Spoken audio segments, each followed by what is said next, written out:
സ്നേഹമുള്ളവരെ, പ്രാർത്ഥനയാൽ ലോകത്തെ സ്പർശിക്കുവാൻ 40 ദിവസത്തെ ഒരു വലിയ പ്രാർത്ഥനാ യജ്ഞത്തിൽ ഇന്ന് നമ്മൾ 16-ാം ദിവസത്തിലെത്തിയിരിക്കുകയാണ്. ആയിരക്കണക്കിന് മനുഷ്യർ ലോകത്തിൻ്റെ വിവിധ ഭാഗങ്ങളിലിരുന്നു കൊണ്ട് പ്രാർത്ഥിക്കുന്ന ഒരു യാമമാണിത്. നമുക്ക് ഈ പ്രാർത്ഥനയിലേക്ക് കർത്താവിൻ്റെ ആത്മാവിൻ്റെ ശക്തിക്കായി ദാഹിച്ചുകൊണ്ട് ഒരു പുത്തൻ അഭിഷേകത്തിനു വേണ്ടി പ്രാർത്ഥിച്ചുകൊണ്ട് പ്രവേശിക്കാം. ലൂക്കായുടെ സുവിശേഷത്തിൽ 24-ാം അധ്യായം 49-ാം തിരുവചനത്തിൽ ഈശോ തൻ്റെ ശിഷ്യന്മാരോട് പറഞ്ഞു, ഉന്നതത്തിൽ നിന്ന് ശക്തി ധരിക്കുന്നതുവരെ നിങ്ങൾ നഗരത്തിൽ തന്നെ വസിക്കണം. അപ്പസ്തോല പ്രവർത്തനം 1-ാം അധ്യായം 8-ാം തിരുവചനത്തിൽ കർത്താവ് അവരോട് പറഞ്ഞു, പരിശുദ്ധാത്മാവ് നിങ്ങളുടെ മേൽ വന്നു കഴിയുമ്പോൾ നിങ്ങൾ ശക്തി പ്രാപിക്കും. അപ്പസ്തോല പ്രവർത്തനം 2-ാം അധ്യായം 1 മുതൽ 4 വരെയുള്ള തിരുവചനങ്ങളിൽ നമ്മൾ കാണുന്നു, പരിശുദ്ധാത്മാവ് അവരുടെ മേൽ വന്നു, അവർ ശക്തി പ്രാപിച്ചു, അവർ പുതിയ മനുഷ്യരായി. ഒരു പുത്തൻ അഭിഷേകം നമ്മൾ കാണുന്നു. അപ്പസ്തോല പ്രവർത്തനം 2-ാം അധ്യായത്തിന്റെ 17-ാം തിരുവചനത്തിൽ കർത്താവിന്റെ വചനം പറയുന്നു, ഈ പരിശുദ്ധാത്മാവ് സകലരുടെയും മേൽ വരും, സകലരുടെയും മേൽ പരിശുദ്ധാത്മാവിന്റെ ശക്തി ആവസിക്കും. ഇന്ന് ഈ പ്രാർത്ഥനാ ശുശ്രൂഷയിൽ പങ്കാളികളായ സകലരുടെ മേലും ആരംഭത്തിൽ തന്നെ പരിശുദ്ധാത്മാവിന്റെ ശക്തി, അത്ഭുതകരമായ അഭിഷേകം ഉണ്ടാകാൻ ആത്മാവ് ആവസിക്കുന്നതിന് വേണ്ടി നമുക്ക് സ്തുതിച്ച് പ്രാർത്ഥിക്കാം. ഹല്ലേലൂയ, ഹല്ലേലൂയ, ഹല്ലേലൂയ, ഹല്ലേലൂയ, ഹല്ലേലൂയ, ഹല്ലേലൂയ. യേശുവേ, യേശുവേ, അങ്ങയുടെ രൂപയെ അയക്കുക. അപ്പോൾ സകലതും ശിക്ഷിക്കപ്പെടും, ഭൂമുഖം നവീകരിക്കപ്പെടും. കർത്താവേ, പരിശുദ്ധാത്മാവിന്റെ ശക്തി പകരണമേ, പരിശുദ്ധാത്മാവിന്റെ ശക്തി പകരണമേ. പരിശുദ്ധാത്മാവേ, ഞങ്ങളിൽ ആവസിക്കണമേ, പരിശുദ്ധാത്മാവേ, ഞങ്ങളിൽ ആവസിക്കണമേ. O holy spirit, soul of our souls. ഓ പരിശുദ്ധാത്മാവേ, ഞങ്ങളുടെ ആത്മാവിന്റെ ആത്മാവേ, ഞങ്ങളിൽ ആവസിക്കണമേ, ഞങ്ങളിൽ ആവസിക്കണമേ. ഹല്ലേലൂയ, ഹല്ലേലൂയ, ഹല്ലേലൂയ, ഹല്ലേലൂയ. പരിശുദ്ധാത്മാവേ, പരിശുദ്ധാത്മാവേ, ഞങ്ങളിൽ ആവസിക്കണമേ. ഈ പ്രാർത്ഥനാ ശുശ്രൂഷയിലുടനീളം പരിശുദ്ധാത്മാവേ, അങ്ങയുടെ ശക്തി വ്യാപരിക്കട്ടെ. ലോകത്തിന്റെ അതിർത്തികൾ വരെ ആത്മാവിന്റെ ശക്തി വ്യാപരിക്കട്ടെ. ഈ ശുശ്രൂഷയുടെ നിമിഷങ്ങളിൽ അനേക ആയിരങ്ങൾ ലോകത്തിൽ മാനസാന്തരത്തിലേക്ക് കടന്നു വരട്ടെ, അനുതാപത്തിലേക്ക് കടന്നു വരട്ടെ. ഈ രാത്രിയുടെ യാമങ്ങളിൽ പാപം ഉപേക്ഷിക്കാനുള്ള വലിയ കൃപ കൊടുക്കണമേ. അപരാധങ്ങൾ കർത്താവിന്റെ സന്നിധിയിൽ ഏറ്റുപറഞ്ഞ് വിടുതൽ പ്രാപിക്കാൻ വലിയ കൃപ കൊടുക്കണമേ. ഹല്ലേലൂയ, ഹല്ലേലൂയ, ഹല്ലേലൂയ, ഹല്ലേലൂയ, ഹല്ലേലൂയ. സ്വർഗം തുറന്നിറങ്ങി നീ വരണേ, സ്വർഗം തുറന്ന് നിന്നെ ഞാൻ പരിശുദ്ധാത്മാവ് ഇറങ്ങി വരട്ടെ. സ്വർഗം തുറന്നിറങ്ങി നീ വരണേ, ഹല്ലേലൂയ. ആത്മാവൻ ദൈവമേ വരണേ, എന്റെ ഉള്ളിൽ വസിക്കാൻ വരണേ, ആത്മാവൻ ദൈവമേ വരണേ, എന്റെ ഉള്ളിൽ വസിക്കാൻ വരണേ. ദാഹിച്ചു നിന്നെ ഞാൻ തേടുന്നു, സ്വർഗം തുറന്നിറങ്ങി നീ വരണേ, പരിശുദ്ധാത്മാവേ, പരിശുദ്ധാത്മാവേ, പരിശുദ്ധാത്മാവേ, ആവസിക്കണമേ. പരിശുദ്ധ അമ്മയിൽ ആവസിച്ച പരിശുദ്ധാത്മാവേ, ഞങ്ങളിൽ ആവസിക്കണമേ. ഞങ്ങളുടെ ബുദ്ധിയിൽ വെളിച്ചം പകരണമേ, ഞങ്ങളുടെ ഹൃദയത്തെ പ്രകാശമാനമാക്കണമേ, ഞങ്ങളുടെ ആത്മാവിനെ ബലപ്പെടുത്തണമേ, വിശുദ്ധീകരിക്കാൻ വരണമേ, ഞങ്ങളുടെ ശരീരങ്ങളെ ബലപ്പെടുത്തണമേ. ഈ പ്രാർത്ഥനയിൽ തടസ്സം സൃഷ്ടിക്കുന്ന സകല നാടകീയ ശക്തികളെയും പൈശാചിക ദുരാത്മാക്കളെയും പരിശുദ്ധാത്മാവിന്റെ ശക്തിയാൽ പൗരോഹിത്യ അധികാരത്തിൽ ബന്ധിക്കുന്നു, ബഹിഷ്കരിക്കുന്നു. യേശു നാമത്തിൽ കൽപ്പിക്കുന്നു. കർത്താവിന്റെ ആത്മാവിന്റെ ശക്തിയാൽ നിറയാൻ ദാഹിച്ച് പ്രാർത്ഥിക്കുന്ന ഈ പ്രാർത്ഥനയിൽ പങ്കാളികളാകുന്ന സകല വ്യക്തികളുടെ മേലും പിശാചിനുള്ള സകല തന്ത്രങ്ങളും തകർന്നു പോകട്ടെ.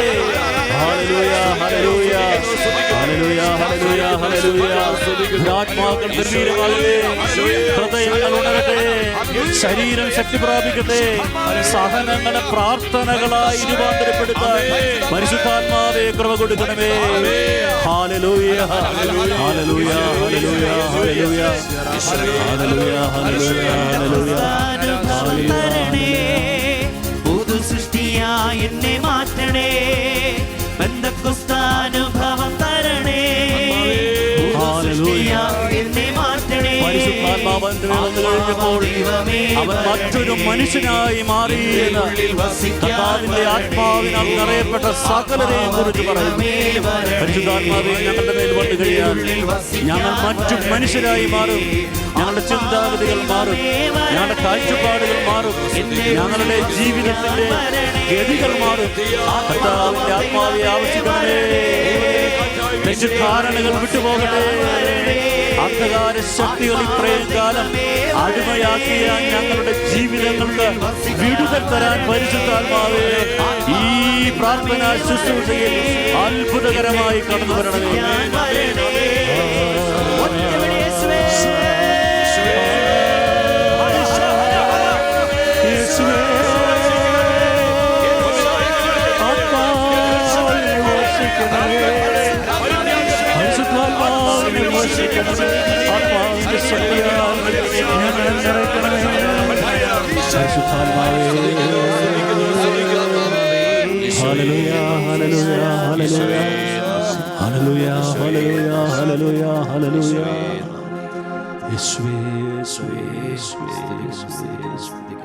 പരിശുദ്ധാത്മാവായ ദൈവമേ, ഞങ്ങളുടെ ബുദ്ധിയിൽ പ്രകാശം പരത്തണമേ. പരിശുദ്ധാത്മാവേ, ഞങ്ങളുടെ ഹൃദയങ്ങളെ ജ്വലിപ്പിക്കണമേ. പരിശുദ്ധാത്മാവേ, ഞങ്ങളുടെ മനസ്സിനെ ബലപ്പെടുത്തണമേ. നിത്യസത്യങ്ങളെ കുറിച്ച് പരിശുദ്ധാത്മാവേ, ദൈവവചനം ഞങ്ങളെ പഠിപ്പിക്കുമ്പോൾ അത് സ്വീകരിക്കാൻ, ഉൾക്കൊള്ളാൻ കൃപ തരണമേ. പരിശുദ്ധാത്മാവേ, ദൈവവചനത്തിന്റെ ഉൾപ്പൊരുളുകൾ ഞങ്ങൾക്ക് വെളിപ്പെടുത്തി തരണമേ.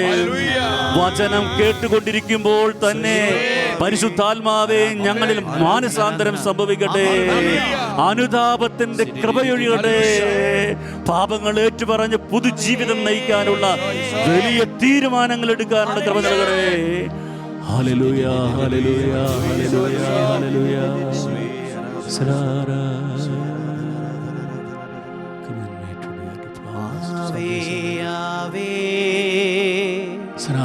അമ്മേ അമ്മേ പരിശുദ്ധ അമ്മേ, അമലേ അമലേ അമ്മയുടെ വിമല ഹൃദയത്തിൽ ആവേ ആവേ ഞങ്ങളോട് കൂടെയായിരിക്കണമേ. ഞങ്ങളെ അമ്മേ ലോകം മുഴുവനും മാനസാന്തരപ്പെടണം. പരിശുദ്ധ അമ്മേ, ഞങ്ങൾക്കായി നീ ലോകം മുഴുവൻ നേടിയാലും നിന്റെ ആത്മാവ് നശിച്ചാൽ എന്ത് പ്രയോജനമെന്ന് തിരുവചനം ഫ്രാൻസിസ് സേവയിലുണ്ടാക്കിയ രൂപാന്തരീകരണം ഈ രാത്രിയുടെ യാമത്തിൽ ലക്ഷക്കണക്കിന് മനുഷ്യരിലേക്ക് പരിശുദ്ധാത്മാവ് പകരട്ടെ. Hallelujah, hallelujah. പരിശുദ്ധ അമ്മയുടെ കരങ്ങളിലേക്ക് ഈ ശുശ്രൂഷയെ പൂർണ്ണമായും നമുക്ക് കൊടുക്കാം. അമ്മ ഇത് ഏറ്റെടുക്കട്ടെ. ഇത് പരിശുദ്ധ അമ്മയുടെ വലിയ സ്വപ്നമാണ്, ആഗ്രഹമാണ്. അമ്മ ഏറെ കൊതിക്കുന്ന ഒരു പ്രാർത്ഥനയാണിത്. നന്മ നിറഞ്ഞ മറിയമേ സ്വസ്തി, കർത്താവ് അങ്ങയോടുകൂടെ സ്ത്രീകളിൽ അങ്ങ് അനുഗ്രഹിക്കപ്പെട്ടവളാകുന്നു. അങ്ങയുടെ ഉദരത്തിൻ ഫലമായ ഈശോ അനുഗ്രഹിക്കപ്പെട്ടവനാകുന്നു. പരിശുദ്ധ മറിയമേ തമ്പുരാന്റെ അമ്മേ, പാപികളായ ഞങ്ങൾക്ക് വേണ്ടി ഇപ്പോഴും ഞങ്ങളുടെ മരണസമയത്തും തമ്പുരാനോട് അപേക്ഷിച്ചുകൊള്ളണമേ. ആമേൻ. ഈശോ മിശിഹായുടെ വാഗ്ദാനങ്ങൾക്ക് ഞങ്ങൾ യോഗ്യരാകുവാൻ സർവ്വേശ്വരന്റെ പരിശുദ്ധ ദൈവമാതാവേ, ഞങ്ങൾക്ക് വേണ്ടി അപേക്ഷിക്കണമേ. പിതാവിന്റെയും പുത്രന്റെയും പരിശുദ്ധാത്മാവിന്റെയും നാമത്തിൽ ആമേൻ. ഈശോ മിശിഹായ്ക്ക് സ്തുതിയായിരിക്കട്ടെ. ഇപ്പോഴും സ്തുതിയായിരിക്കട്ടെ. സ്നേഹമുള്ളവരെ, ലോകം മുഴുവനും ഇന്ന് ഈ രാത്രിയുടെ ഈ യാമത്തിൽ പങ്കാളിത്തം വഹിക്കുന്ന ഒരു പ്രാർത്ഥനാ ശുശ്രൂഷയിലാണ് നമ്മൾ. ഈ കാലഘട്ടത്തിൻ്റെ ഏറ്റവും വലിയ ആവശ്യമായി പരിശുദ്ധാത്മാവ് വെളിപ്പെടുത്തി തന്ന ഒരു ശുശ്രൂഷയാണിത്. ആമേൻ. ഷെഖേന ടെലിവിഷനിലൂടെ ഈശോയേ. ഈ 16-ാമത്തെ ദിവസം ആമേൻ. ഈ പ്രാർത്ഥനാ ശുശ്രൂഷ പ്രാർത്ഥനയിലൂടെ ലോകത്തെ സ്പർശിക്കാനായി നമ്മൾ നടത്തുമ്പോൾ, പ്രിയമുള്ളവരെ, കഴിഞ്ഞ ദിവസങ്ങളിൽ അനേക ആത്മാക്കളെ സ്പർശിച്ച, ലോകത്തെ സ്പർശിച്ച ആ വലിയ കൃപയോർത്ത് ദൈവത്തെ മഹത്വപ്പെടുത്താം. യേശുവേ നന്ദി, യേശുവേ മഹത്വം, യേശുവേ ആരാധന. ഹല്ലേലൂയ. തുടർന്നുള്ള ദിവസങ്ങളിൽ 40-ാം ദിവസത്തിലേക്ക് എത്തിച്ചേരുമ്പോൾ ലോകത്തെ മുഴുവനും പരിപൂർണമായി രൂപാന്തരപ്പെടുത്തുന്ന കൃപ പരിശുദ്ധാത്മാവിലൂടെ ഈ ശുശ്രൂഷയിൽ വർഷിക്കപ്പെടും. അതിനുവേണ്ടി നമുക്കായി മാധ്യസ്ഥം വഹിക്കുന്ന പരിശുദ്ധ അമ്മ ഇപ്പോൾ ഇവിടെ ഈ ശുശ്രൂഷയിൽ നമ്മോടൊപ്പമുണ്ട്. അപ്പസ്തോലന്മാരോടുകൂടെ അവരേക മനസ്സായി പ്രാർത്ഥനയിൽ ഒന്നിപ്പിച്ച ആ അമ്മയുടെ സന്നിധിയിൽ, ആ അമ്മയുടെ അധ്യക്ഷതയിലാണ് ഈ പ്രാർത്ഥന നടക്കുന്നത്. അതുകൊണ്ട് തീർച്ചയായിട്ടും ഈ പ്രാർത്ഥനാ ശുശ്രൂഷ അത്ഭുതകരമായ രൂപാന്തരീകരണം നമ്മുടെയൊക്കെ ജീവിതത്തിൽ വരുത്തും. പ്രിയമുള്ളവരെ, ഇന്ന് നമ്മൾ ചിന്തിക്കുന്ന വിഷയം ജീവിത വ്യഗ്രതയിൽപ്പെട്ട ആത്മാക്കളുടെ മാനസാന്തരമാണ്. ജീവിത വ്യഗ്രത. ഈ വാക്ക് കേൾക്കുമ്പോൾ ഒരുപക്ഷേ അതിൻ്റെ അർത്ഥം പൂർണ്ണമായി നമുക്ക് മനസ്സിലാവില്ല. പരിശുദ്ധാത്മാവ് നമ്മെ ഈ ദുരന്തത്തിൻ്റെ അർത്ഥം ശരിയായി ഇന്ന് മനസ്സിലാക്കി തരട്ടെ. നമുക്ക് തിരുവചനത്തിലേക്ക് പ്രവേശിക്കാം. ലൂക്കായുടെ സുവിശേഷം 21-ാം അധ്യായം 34, 35, 36 തിരുവചനങ്ങൾ നമ്മളിപ്പോൾ ശ്രവിക്കുകയാണ്. ലൂക്കായുടെ സുവിശേഷം 21-ാം അധ്യായം 34 മുതൽ 36 വരെയുള്ള തിരുവചനങ്ങൾ സുഖലോലുപത, മദ്യ ആസക്തി, ജീവിത വ്യഗ്രത എന്നിവയാൽ നിങ്ങളുടെ മനസ്സ് ദുർബലമാവുകയും ആ ദിവസം ഒരു കെണി പോലെ പെട്ടെന്ന് നിങ്ങളുടെ മേൽ വന്ന് വീഴുകയും ചെയ്യാതിരിക്കാൻ ശ്രദ്ധിക്കുവിൻ. എന്തെന്നാൽ ഭൂമുഖത്ത് ജീവിക്കുന്ന എല്ലാവരുടെയും മേൽ അത് നിബന്ധിക്കും. സംഭവിക്കാനിരിക്കുന്ന ഇവയിൽ നിന്നെല്ലാം രക്ഷപ്പെട്ട് മനുഷ്യപുത്രന്റെ മുമ്പിൽ പ്രത്യക്ഷപ്പെടാൻ വേണ്ട കരുത്ത് ലഭിക്കാൻ സദാ പ്രാർത്ഥിച്ചുകൊണ്ട് ജാഗരൂകരായിരിക്കുവിൻ. പ്രിയമുള്ളവരെ, ഇത് കർത്താവിൻ്റെ വചനമാണ്. കർത്താവ് തൻ്റെ 2ാമത്തെ ആഗമനത്തെ കുറിച്ച് പറഞ്ഞതിന് ശേഷം പറഞ്ഞു വെച്ചിരിക്കുന്ന തിരുവചനങ്ങളാണിത്. കർത്താവിൻ്റെ 2ാമത്തെ ആഗമനം അത് പരമമായ ഒരു സത്യമാണ്. ദൈവവചനം സത്യമാണ്. ദൈവവചനത്തിലൂടെ യേശു ക്രിസ്തു വെളിപ്പെടുത്തുന്ന സത്യങ്ങളിൽ പരമോന്നതമായ ഒരു സത്യമാണ്. യേശു വീണ്ടും വരും. കർത്താവ് പറയുന്നു, യേശുവിൻ്റെ 2ാമത്തെ ആഗമനം അത് ഒരു കെണി പോലെ, നിങ്ങളതിൽ പെട്ടുപോകുന്ന ഒരു ദുരന്തത്തിലേക്ക് പോകരുത്. അതിന് എന്ത് ചെയ്യണം? അതാണ് നമ്മളിപ്പോൾ ചെയ്യുന്നത്. ഈശോ പറഞ്ഞു, സദാ പ്രാർത്ഥിച്ചുകൊണ്ട് ജാഗരൂകരായിരിക്കുവിൻ. സദാ പ്രാർത്ഥിച്ചുകൊണ്ട് ജാഗരൂകരായിരിക്കുവിൻ. ഇന്ന് അതിനുള്ള ഒരു പശ്ചാത്തലം ദൈവപരിപാലനയിൽ നമുക്ക് ലഭിച്ചിട്ടുണ്ട്. ലോകം മുഴുവനിലും സകല മനുഷ്യർക്കും ജാഗരൂകതയോടെ പ്രാർത്ഥിക്കാനുള്ള ഒരു പശ്ചാത്തലം തമ്പുരാൻ ഒരുക്കി തന്നിട്ടുണ്ട്. ഇതിന് വേറെ ഏത് പേര് പറഞ്ഞു വിളിച്ചാലും, പ്രിയമുള്ള ഒരു വിശ്വാസിയെ സംബന്ധിച്ചോളം കർത്താവിന്റെ വചനത്തിൽ അടിയുറച്ചു നിന്നുകൊണ്ട് പ്രാർത്ഥിക്കാനുള്ള ഒരവസരമാണിത്. ഇങ്ങനെ ഒരു അവസരം കിട്ടിയില്ലായിരുന്നെങ്കിൽ ഒരു പക്ഷേ കർത്താവ് പറഞ്ഞ കെണിയിൽ ഞാനും നിങ്ങളൊക്കെ പെട്ടുപോകുമായിരുന്നു. അതുകൊണ്ട് ഇത് ദൈവിക ഇടപെടലായി കാണണം. ദൈവം അറിയാതെ ഒന്നും ലോകത്തിൽ സംഭവിക്കുന്നില്ല. മനുഷ്യന്റെ നന്മയ്ക്ക് വേണ്ടി റോമ 8:28 കർത്താവിന്റെ വചനം പറയുന്നില്ലേ, തന്നെ സ്നേഹിക്കുന്നവർക്ക്, തന്റെ പദ്ധതി അനുസരിച്ച് വിളിക്കപ്പെട്ടവർക്ക് സകലതും നന്മയ്ക്ക്. സകലതും നന്മയ്ക്ക്. ഈ ഒരു കാഴ്ചപ്പാടിലൂടെ ഈ കാലത്തിന്റെ ചുവരെഴുത്തുകൾ വായിക്കാൻ നമുക്ക് സാധിക്കണം. ഇത് നന്മയ്ക്ക് വേണ്ടിയാണ്. കാരണം മനുഷ്യന്റെ ശരീരം ഇന്ന് പരമപ്രധാനമായി ലോകം വിലക്കെടുക്കുമ്പോൾ അതിനും അപ്പുറത്തുള്ള ആത്മാവിന്റെ വില മനസ്സിലാക്കാത്ത മനുഷ്യരുടെ മുമ്പിൽ ദൈവം ഇതാ ഇടപെടുന്ന ഒരു അവസരമാണ്. ആ രീതിയിൽ നമുക്കിതിനെ നോക്കിക്കാണാൻ സാധിക്കണം. കർത്താവ് പറയുന്നു, ആ ദിവസം ഒരു കെണി പോലെ. കെണി. അതിനു മുമ്പ് ഈ ജീവിത വ്യഗ്രത എന്ന് പറയുന്നത് മനസ്സിനെ ദുർബലമാക്കി കളയുമെന്ന് കർത്താവ് പറയുന്നുണ്ട്. ഇതൊക്കെ പറയുമ്പോൾ ഒരു ചോദ്യം നമ്മൾ ആദ്യമേ ചോദിക്കുകയാണ്, എന്താണ് ജീവിത വ്യഗ്രത?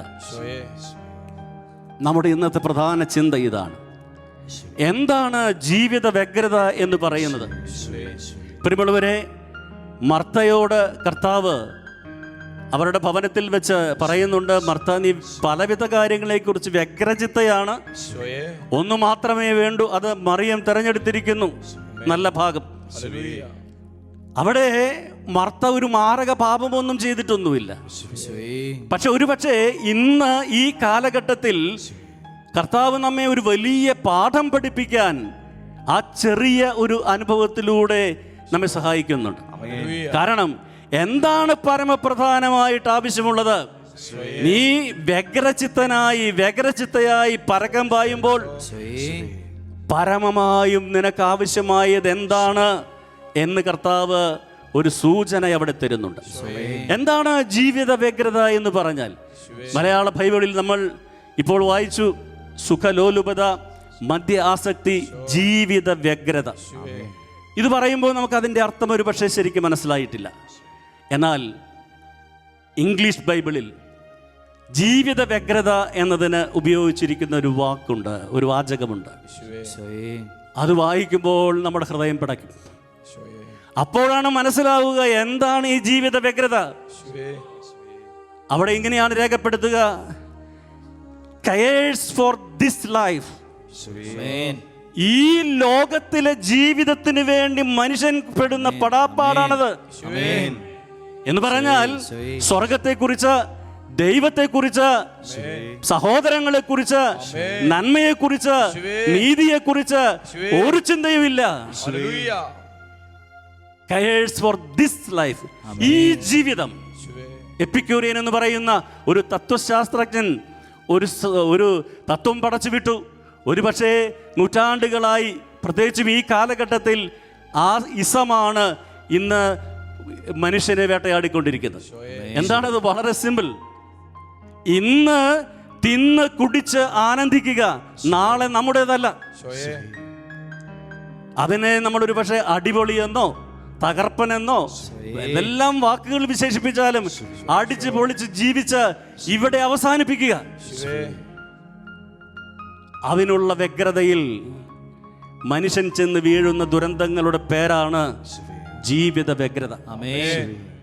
ജീവിത വ്യഗ്രത എന്ന് പറയുമ്പോൾ അടിസ്ഥാനപരമായിട്ടും അത് ഈ ലോക ജീവിതത്തെ മാത്രം മുന്നിൽ കണ്ടുകൊണ്ടുള്ള ഒരു ജീവിതമാണെന്ന് ഓർക്കുക.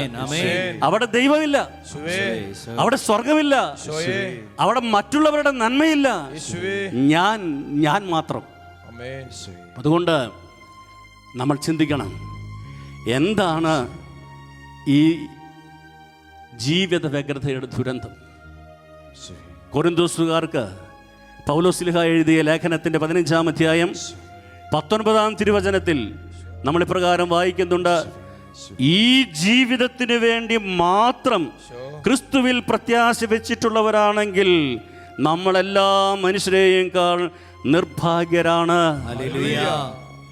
എത്രയോ വലിയൊരു സത്യമാണത്. നമ്മുടെ ആത്മപരിശോധന ചെയ്യേണ്ട കാലമാണിത്. ഈ ലോകത്തിന് വേണ്ടി ക്രിസ്തുവിൽ പ്രത്യാശ വെച്ച ഒരു ദുരന്ത ജീവിതം നമുക്കൊക്കെ ഉണ്ടായിട്ടുണ്ട്. ഒരുപക്ഷെ ആത്മീയ മേഖല പോലും കമ്പോളവൽക്കരിക്കപ്പെട്ട് ക്രിസ്തുവിൽ നിന്ന് പലതും വാങ്ങിയെടുക്കാനുള്ള ഒരു ദുരന്തത്തിലേക്ക് പോയില്ലേ? ഈ ലോകത്തിന്റെ സുഖം, ഇവിടെ എനിക്ക് ആരോഗ്യമുണ്ടാകണം, ഇവിടെ എനിക്ക് സുഖസൗകര്യങ്ങൾ ഉണ്ടാകണം, ഇവിടെ എനിക്ക് ജീവിതത്തിന്റെ സമൃദ്ധി ഉണ്ടാകണം, എനിക്ക് സമ്പത്തുണ്ടാകണം. ഒരു പക്ഷേ ക്രിസ്തുവിലുള്ള പ്രത്യാശ ഈ ഒരു ഭൗതിക ദുരന്തത്തിലേക്ക് ആത്മീയതയെ പോലും വലിച്ചിഴച്ച ഒരു കാലഘട്ടം ഉണ്ടായിരുന്നു.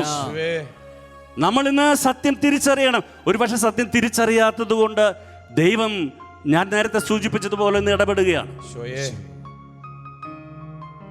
ഈ ലോക ജീവിതത്തിന് വേണ്ടി മാത്രം ക്രിസ്തുവിൽ പ്രത്യാശ അർപ്പിക്കുന്നെങ്കിൽ നമ്മൾ എല്ലാ മനുഷ്യരെക്കാളും നിർഭാഗ്യരാണ്. എന്താ അതിന്റെ അർത്ഥം? യേശു ക്രിസ്തുവിൽ വിശ്വസിക്കുന്ന ഒരു ജനം, ക്രിസ്തുവാണ് ഏക രക്ഷകനെന്ന് പ്രഘോഷിക്കുന്ന ഒരു ജനം, ഏറ്റവും സൗഭാഗ്യത്തോടെ ഈ ലോകത്തിൽ ജീവിച്ച് സ്വർഗത്തിലേക്ക് പ്രവേശിക്കേണ്ട ഒരു ജനത്തെ നോക്കിയാണ് പൗലോസ് പറയുന്നത്, നമ്മൾ എല്ലാ ജനങ്ങളെക്കാളും ദൗർഭാഗ്യവാരാണ്.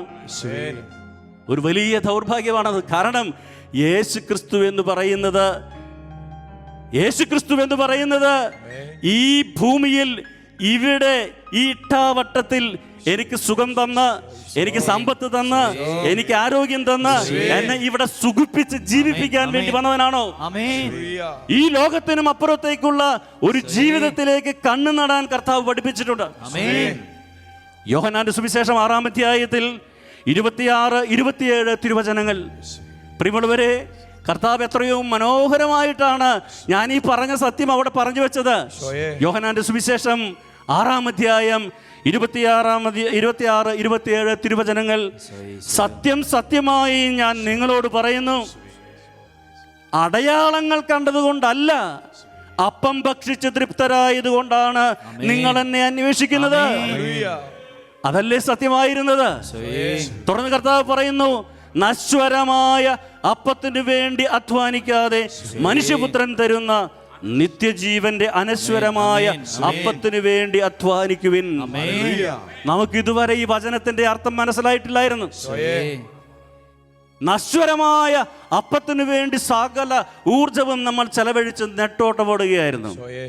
കർത്താവ് പറയുന്നു, അനശ്വരമായ അപ്പത്തിനു വേണ്ടി അധ്വാനിക്കുവിൻ. പ്രിയമുള്ളവരെ, 2019 ആ 19 ഇന്ന് നമ്മുടെ മുമ്പിൽ ഇങ്ങനെ തെളിഞ്ഞു നിൽക്കുന്നുണ്ട്. ആ 19 മുതൽ ഒരുപക്ഷെ കർത്താവ് നമ്മെ പഠിപ്പിക്കുകയാണ് അനശ്വരമായ അപ്പത്തിനു വേണ്ടി അധ്വാനിക്കാൻ. അതുകൊണ്ട് ഈ പാഠം പൂർത്തിയാകണമെങ്കിൽ നമ്മളിത് പഠിച്ചേ പറ്റൂ. അനശ്വരമായ ഒരു ജീവിതത്തെക്കുറിച്ച്, സ്വർഗീയമായ ഒരു ജീവിതത്തെക്കുറിച്ച് പ്രിയമുള്ളവരെ നമുക്ക് ചിന്തയില്ലെങ്കിൽ എന്താണ് ക്രിസ്തീയത? എന്താണ് നമ്മൾ ഇന്ന് ക്രിസ്തീയതയെക്കുറിച്ച് വാതോരാതെ പറയുമ്പോൾ, യേശുവിലുള്ള വിശ്വാസത്തെക്കുറിച്ച് പറയുമ്പോൾ നമുക്ക് എന്തുമാത്രം 1000 നാവുകളല്ലേ? എന്നാൽ എന്ത് വ്യത്യസ്തതയാണ് ഈ ലോകത്തിൽ മറ്റുള്ളവരിൽ നിന്ന് നമുക്ക് എടുത്തു കാണിക്കാനുള്ളത്? അനശ്വരമായ അപ്പത്തിനു വേണ്ടി അധ്വാനിക്കുന്നവരാണ് ക്രിസ്ത്യാനി എന്ന് നമ്മെ കുറിച്ച് പറയാവോ? നമ്മൾ ക്രിസ്തുവിൽ പ്രത്യാശ അർപ്പിച്ചിരിക്കുന്നത് ഈ ലോകത്തിലെ കാര്യങ്ങൾക്ക് വേണ്ടിയല്ല എന്ന് നമുക്ക് പറയാൻ സാധിക്കുമോ? തീർച്ചയായിട്ടും ഈ ലോകത്തിൽ ജീവിക്കുമ്പോൾ നമുക്ക് സമ്പത്ത് ആവശ്യമാണ്, ആരോഗ്യം ആവശ്യമാണ്, വീട് ആവശ്യമാണ്, ജോലി ആവശ്യമാണ്, ഇതെല്ലാം നമുക്ക് ആവശ്യമാണ്. പക്ഷെ കർത്താവ് നമ്മോട് പറഞ്ഞു വെച്ചിരിക്കുന്ന ഒരു വചനം നമ്മൾ മറന്നുപോയി.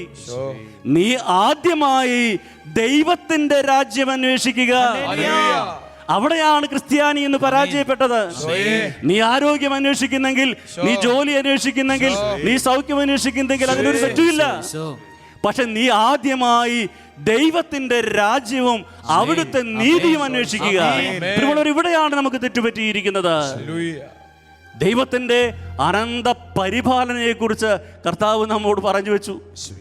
എന്നിട്ട് ഈ ദൈവരാജ്യത്തിന് വേണ്ടിയുള്ള ആദ്യ അന്വേഷണം അതായിരിക്കണമെന്ന് പറയുമ്പോൾ നമുക്കത് സാധിക്കാതെ പോയി. എന്നിട്ട് മറ്റു പലതും നമ്മൾ തേടിക്കൊണ്ടിരിക്കുക.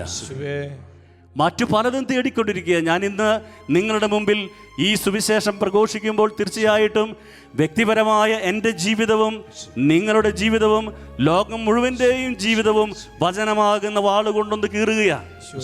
ദൈവവചനം എന്ന് പറയുന്നത് വിരുതല വാളാണല്ലോ.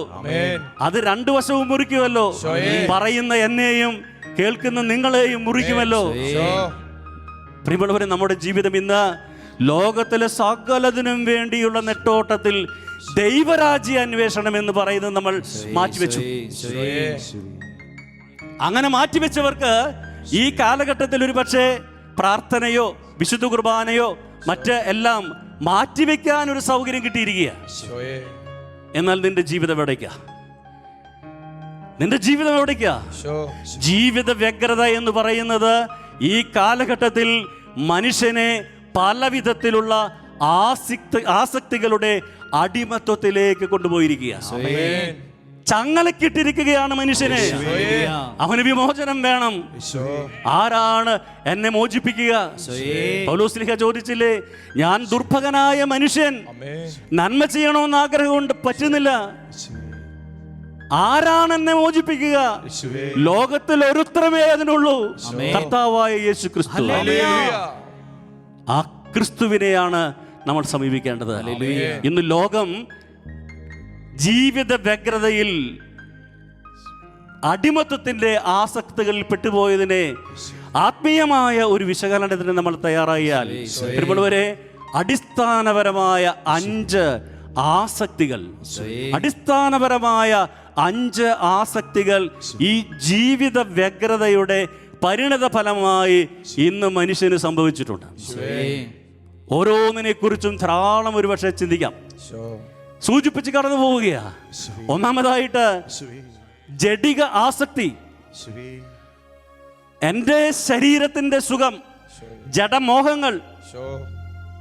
ഇത് ദൈവത്തെ കൺമുമ്പിൽ കാണുന്ന ഒരു വ്യക്തിക്ക്, സ്വർഗത്തെ മുന്നിൽ കണ്ട് ജീവിക്കുന്ന ഒരു വ്യക്തിയെ സംബന്ധിച്ചിടത്തോളം തീർച്ചയായിട്ടും ജഡികതയിൽ അവന്റെ ജീവിതത്തെ കുഴിച്ചുവിടാൻ പറ്റില്ല.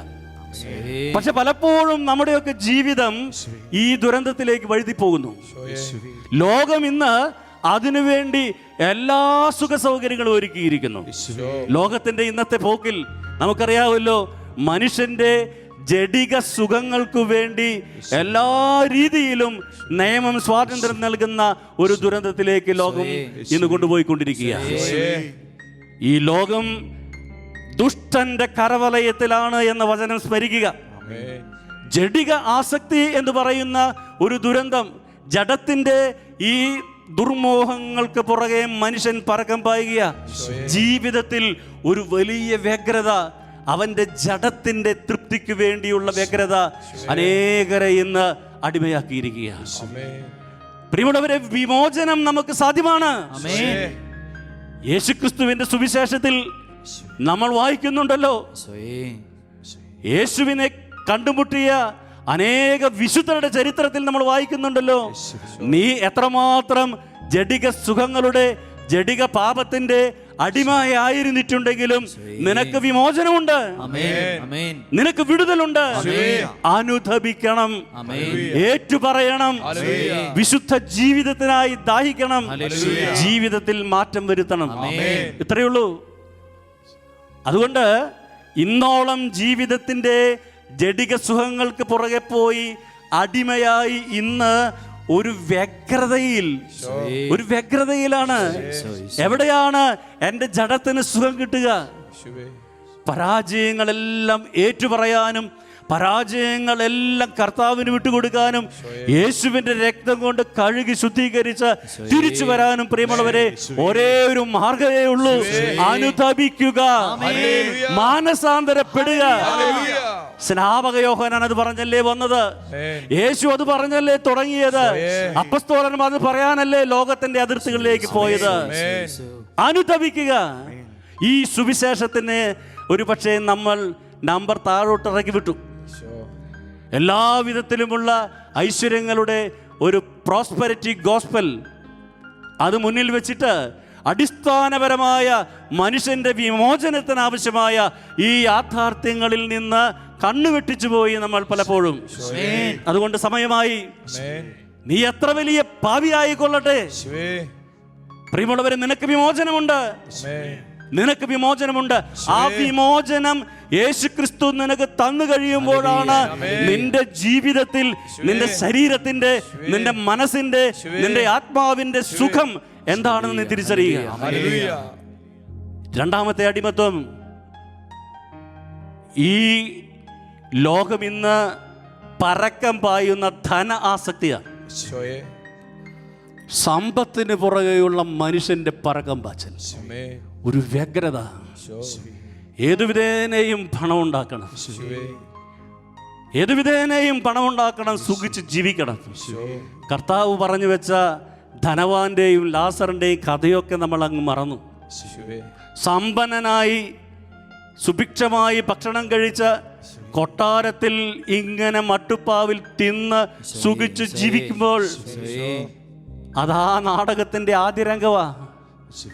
പിന്നീട് ഒരു തുള്ളി വെള്ളത്തിന് വേണ്ടി ആ പാവപ്പെട്ട ലാസറിന്റെ വിരൽത്തുമ്പിന് വേണ്ടി കൊതിക്കുന്ന ആ ധനവാന്റെ കഥ, പ്രിയമുള്ളവരെ, ഈ കാലഘട്ടത്തിൽ പലരുടെയും ജീവചരിത്രമാണ്. മാനസാന്തരപ്പെടാനില്ലേ, പണത്തിന് വേണ്ടി എന്തെല്ലാം ചെയ്തുകൊണ്ടിരിക്കുന്നു, എന്തെല്ലാം അഴിമതിയും അക്രമവും കൊലയും കൊള്ളയും, എന്തെല്ലാം കള്ളക്കടത്തുകളും, ഏത് മനുഷ്യനെ നശിപ്പിക്കുന്ന മദ്യവും മയക്കുമരുന്നും മനുഷ്യന്റെ ജീവിതത്തെ കൊല്ലുന്ന എന്തും കൊടുത്ത് എൻ്റെ പോക്കറ്റിൽ പണമുണ്ടാകാൻ ആഗ്രഹിക്കുന്ന ഒരു പറ്റം ജനങ്ങൾ ഇന്ന് വളർന്നു വന്നതിന് പുറകിൽ ഈ പണത്തിന്റെ ധന ആസക്തിയാ. അവന്റെ ജീവിത വ്യഗ്രത പണത്തിന് വേണ്ടി. മൂന്നാമതായിട്ട് ദ്രവ്യ ആസക്തി. ഈ ലോകത്തിലെ വസ്തുക്കൾക്ക് വേണ്ടി. എത്ര ദയനീയമാണിത്! ഈ ലോകത്തിലെ വസ്തുവിന് വേണ്ടി എല്ലാം സംഭരിക്കുക. ഈശോ പറഞ്ഞില്ലേ, ഭോഷനായ ഒരു ധനികനെ കുറിച്ച്, അറപ്പുരകൾ വലുതാക്കി പണിയുകയാണ്. അവന് സുഭിക്ഷമായി കഴിയണം.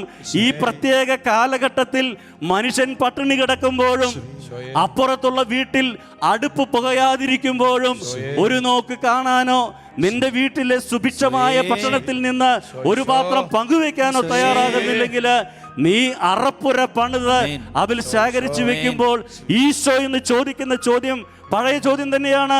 ഇന്ന് നിന്റെ ആത്മാവിനെ എടുത്താൽ, പ്രിയമുള്ളവരെ, എന്താണ് പ്രശ്നം? അങ്ങനെ ഒരു ആത്മാവിനെ കുറിച്ച് ചിന്തയില്ല. ഈശോ ഈ കഥയൊക്കെ പറഞ്ഞു വെച്ചത് ആത്മാവിന്റെ രക്ഷയാണ് പരമപ്രധാനം എന്ന് പഠിപ്പിക്കാനാ. ഈ രാത്രിയിൽ നിന്റെ ആത്മാവിനെ എടുത്താൽ നീ സംഭരിച്ചു വെച്ചിരിക്കുന്നതൊക്കെ ആർക്കു വേണ്ടിയാ? നമ്മൾ ധാരാളം കഥകൾ കണ്ടു കേട്ടു ഈ കാലഘട്ടത്തിൽ. ഇതൊന്നും നമ്മെ പഠിപ്പിക്കുന്നില്ലേ പാഠങ്ങൾ? മനുഷ്യനിന്ന് കഷ്ടപ്പെടുകയാ, തകരുകയാണ്. രോഗം, പട്ടിണി, സാമ്പത്തിക പ്രതിസന്ധി, ഭവനമില്ലാത്ത അവസ്ഥ, കടബാധ്യത. പ്രിയമുള്ളവരെ, ഇതുമൂലം അനേകർ ഇന്ന് ദുരന്തം അനുഭവിക്കുമ്പോഴും പലരും ഈ ദുരന്ത കാലഘട്ടത്തിലും അറപ്പുരകൾ പൊളിച്ചു പണിതുകൊണ്ടിരിക്കുകയാണ്. അവന് ആത്മാവിനെ കുറിച്ച് ചിന്തയില്ല. അതാണ് പറഞ്ഞത്, ഈ ലോകത്തെ കുറിച്ചുള്ള വ്യഗ്രത. ഇവിടെയാണിന്ന് നമ്മുടെയൊക്കെ കണ്ണുകൾ തുറക്കേണ്ടത്.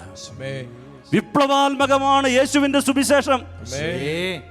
ആ സുവിശേഷം സധൈര്യം പ്രഘോഷിക്കാൻ ഒരു പക്ഷേ സമയമായി. നമ്മളൊരു പക്ഷെ പലപ്പോഴും ഇങ്ങനെ സുഖിപ്പിച്ചു പോകുന്ന സുവിശേഷ ശൈലിയിൽ മുന്നോട്ട് പോവുകയായിരുന്നു. വരുന്നവർക്കൊക്കെ സൗഖ്യം. തീർച്ചയായിട്ടും കർത്താവ് സൗഖ്യദായകനാണ്. പക്ഷേ നിന്റെ മനസ്സ്, നിന്റെ ആത്മാവ് സൗഖ്യം പ്രാപിക്കുന്നില്ലെങ്കിൽ ശരീരത്തിന്റെ സുഖം കൊണ്ടെന്ത് നേടി? ഈ ദുരന്ത അവസ്ഥയിലേക്ക് പ്രിയമുള്ളവരെ മനുഷ്യൻ അടിമപ്പെട്ട് അവനൊരു കെണിയിൽ വീഴാൻ പോകുന്നു എന്ന സൂചനയാണ് കർത്താവ് നമുക്ക് തരിക. നാലാമതായി വൈരാഗ്യ ആസക്തി.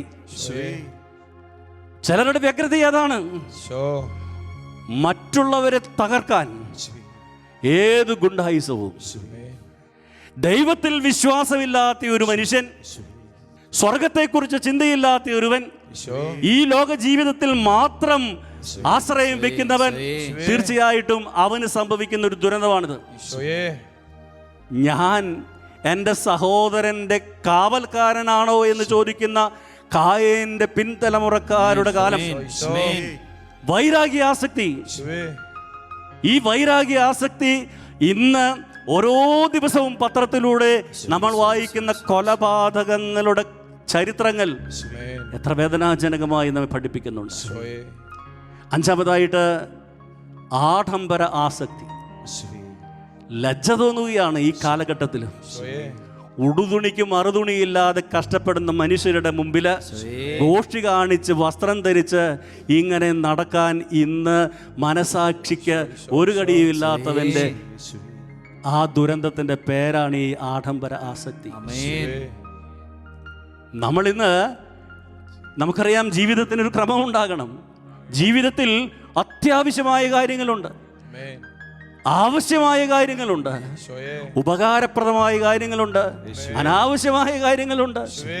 എന്നാൽ ഇങ്ങനെ ഒരു ക്രമം തെറ്റിച്ച് അനാവശ്യമായ കാര്യങ്ങൾക്ക് ദൈവം കൊടുത്ത സമ്പത്ത് ദുരുപയോഗിച്ചിട്ട് എത്രയോ വ്യക്തികളാണ് ഇന്ന് ആഡംബരത്തിൽ കഴിയുന്നത്. ഇതിനൊന്നും ഉദാഹരണങ്ങൾ പറയേണ്ട കാര്യമില്ല. പ്രിയമുള്ളവരെ, ഈ ദുരന്തത്തിൽ നിന്ന് നമുക്ക് രക്ഷ പ്രാപിക്കണം. ഈ ദുരന്തത്തിൽ നിന്ന് നമുക്ക് രക്ഷ പ്രാപിക്കണം. ജീവിത വ്യഗ്രതയുടെ ആഴം എത്രയോ വലുതാണ്. അതുകൊണ്ടാണ് കർത്താവ് പറഞ്ഞത്, ഈ പോക്ക് പോയാൽ നീ കെണിയിൽപ്പെടും. സമയമായി, ഉണരാൻ സമയമായി, അനുതപിക്കാൻ സമയമായി, നിന്റെ ജീവിതത്തെ രൂപാന്തരപ്പെടുത്താൻ സമയമായി. അല്ലെങ്കിൽ നീ കെണിയിൽപ്പെടും, നീ കെണിയിൽപ്പെടും. ഇതൊക്കെ പറയുമ്പോൾ ഒരു ചങ്കെടുപ്പുണ്ട്. ആരാ ഇന്ന് ഇതിനെക്കുറിച്ചൊക്കെ വേദനിക്കുന്നത്? ആരാ ഇതിനെക്കുറിച്ച് വേദനിക്കുന്നത്? ഈ കാലങ്ങളിൽ എൻ്റെ ജീവിതത്തെ വളരെയേറെ ഒരുപക്ഷെ ഹൃദയത്തിൽ തട്ടുന്ന അനേകം ചോദ്യങ്ങൾ ഹൃദയത്തിൽ ഉണർത്തുന്ന ഒന്നാണ് യെശയ്യാ പ്രവാചകന്റെ പുസ്തകത്തിലെ 1-ാമത്തെ അധ്യായം. യെശയ്യാ പ്രവാചകന്റെ പുസ്തകം 1-ാം അധ്യായത്തിൽ 2 മുതലുള്ള തിരുവചനങ്ങൾ നമ്മൾ വായിച്ചു പോകുമ്പോൾ ഞാൻ അതിൻ്റെ അധിക വിശകലനത്തിലേക്ക് പോകുന്നില്ല. പ്രിയമുള്ളവരെ, അതിൻ്റെ 2-3 വാക്യങ്ങൾ, യെശയ്യാ 1-2-3 വാക്യങ്ങൾ. 2-ാമത്തെ വാക്യം നോക്കൂ. ഞാൻ മക്കളെ പോറ്റി വളർത്തി, എന്നാൽ അവർ എന്നോട് കലഹിച്ചു. ഇന്ന് ഈ പറയുന്ന ജീവിത വ്യഗ്രതയുടെ അടിമത്വത്തിൽ കഴിയുന്ന മനുഷ്യൻ, അവനൊരു പക്ഷെ ദൈവത്തെക്കുറിച്ച്, അവന്റെ പിതാവിനെ കുറിച്ച്, സ്വർഗത്തെക്കുറിച്ച് ചിന്തയില്ലെങ്കിലും ആ സ്വർഗ പിതാവിന് തന്റെ മക്കളെ കുറിച്ച് ചിന്തയുണ്ട്. ആ പിതാവ് വിലപിക്കുകയാണ്, ഞാൻ മക്കളെ പോറ്റി വളർത്തി, എന്നിട്ട് അവർ എന്നോട് മത്സരിക്കുന്നു.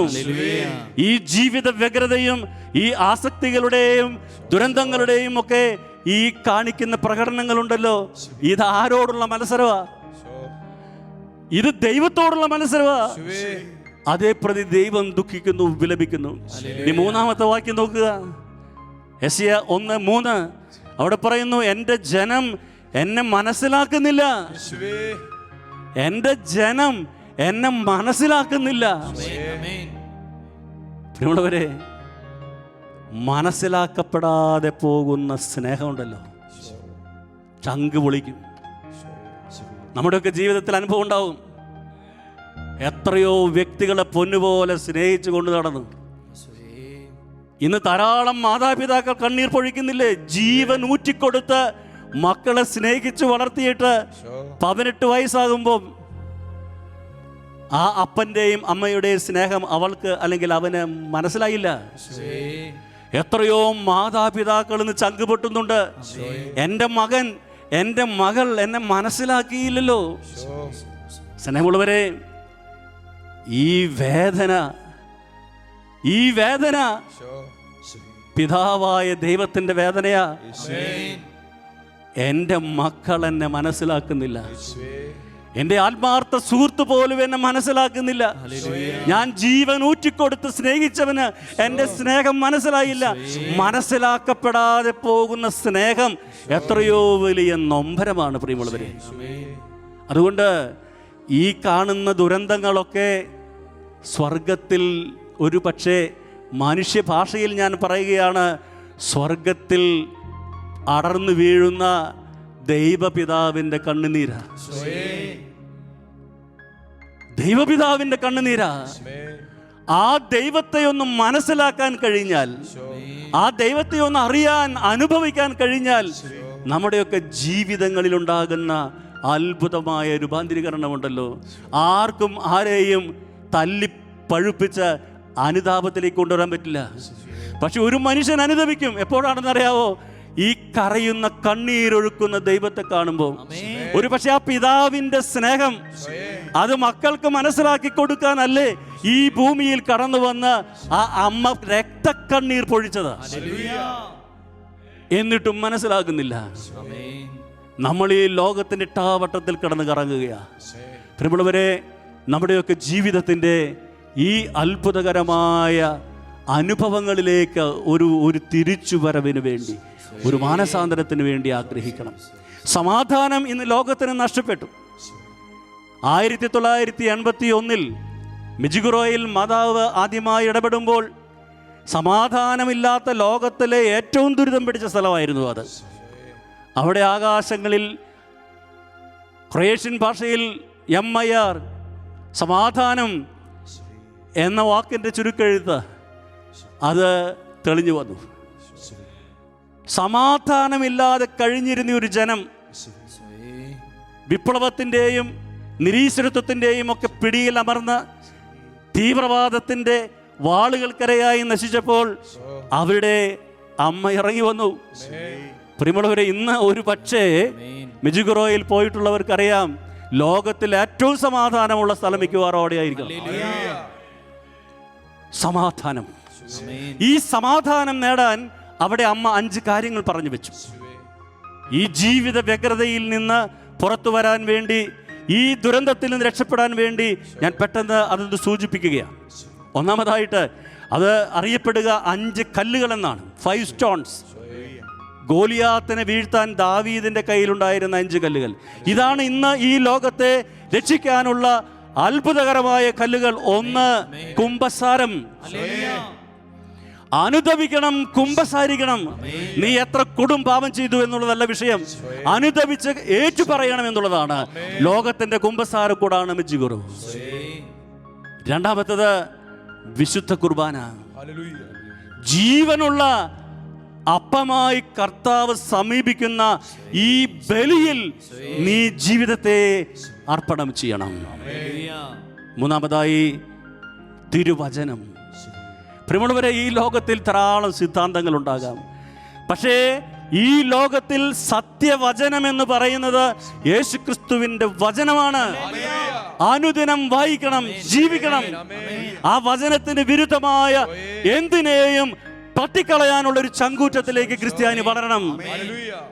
അങ്ങനെയുള്ളവർക്ക് പീഡനങ്ങൾ ഉണ്ടായിരുന്നു, എങ്കിലും അവർ ആ വചനത്തിൽ മുറുകെ പിടിച്ചു, അവർ രക്ഷ പ്രാപിച്ചു.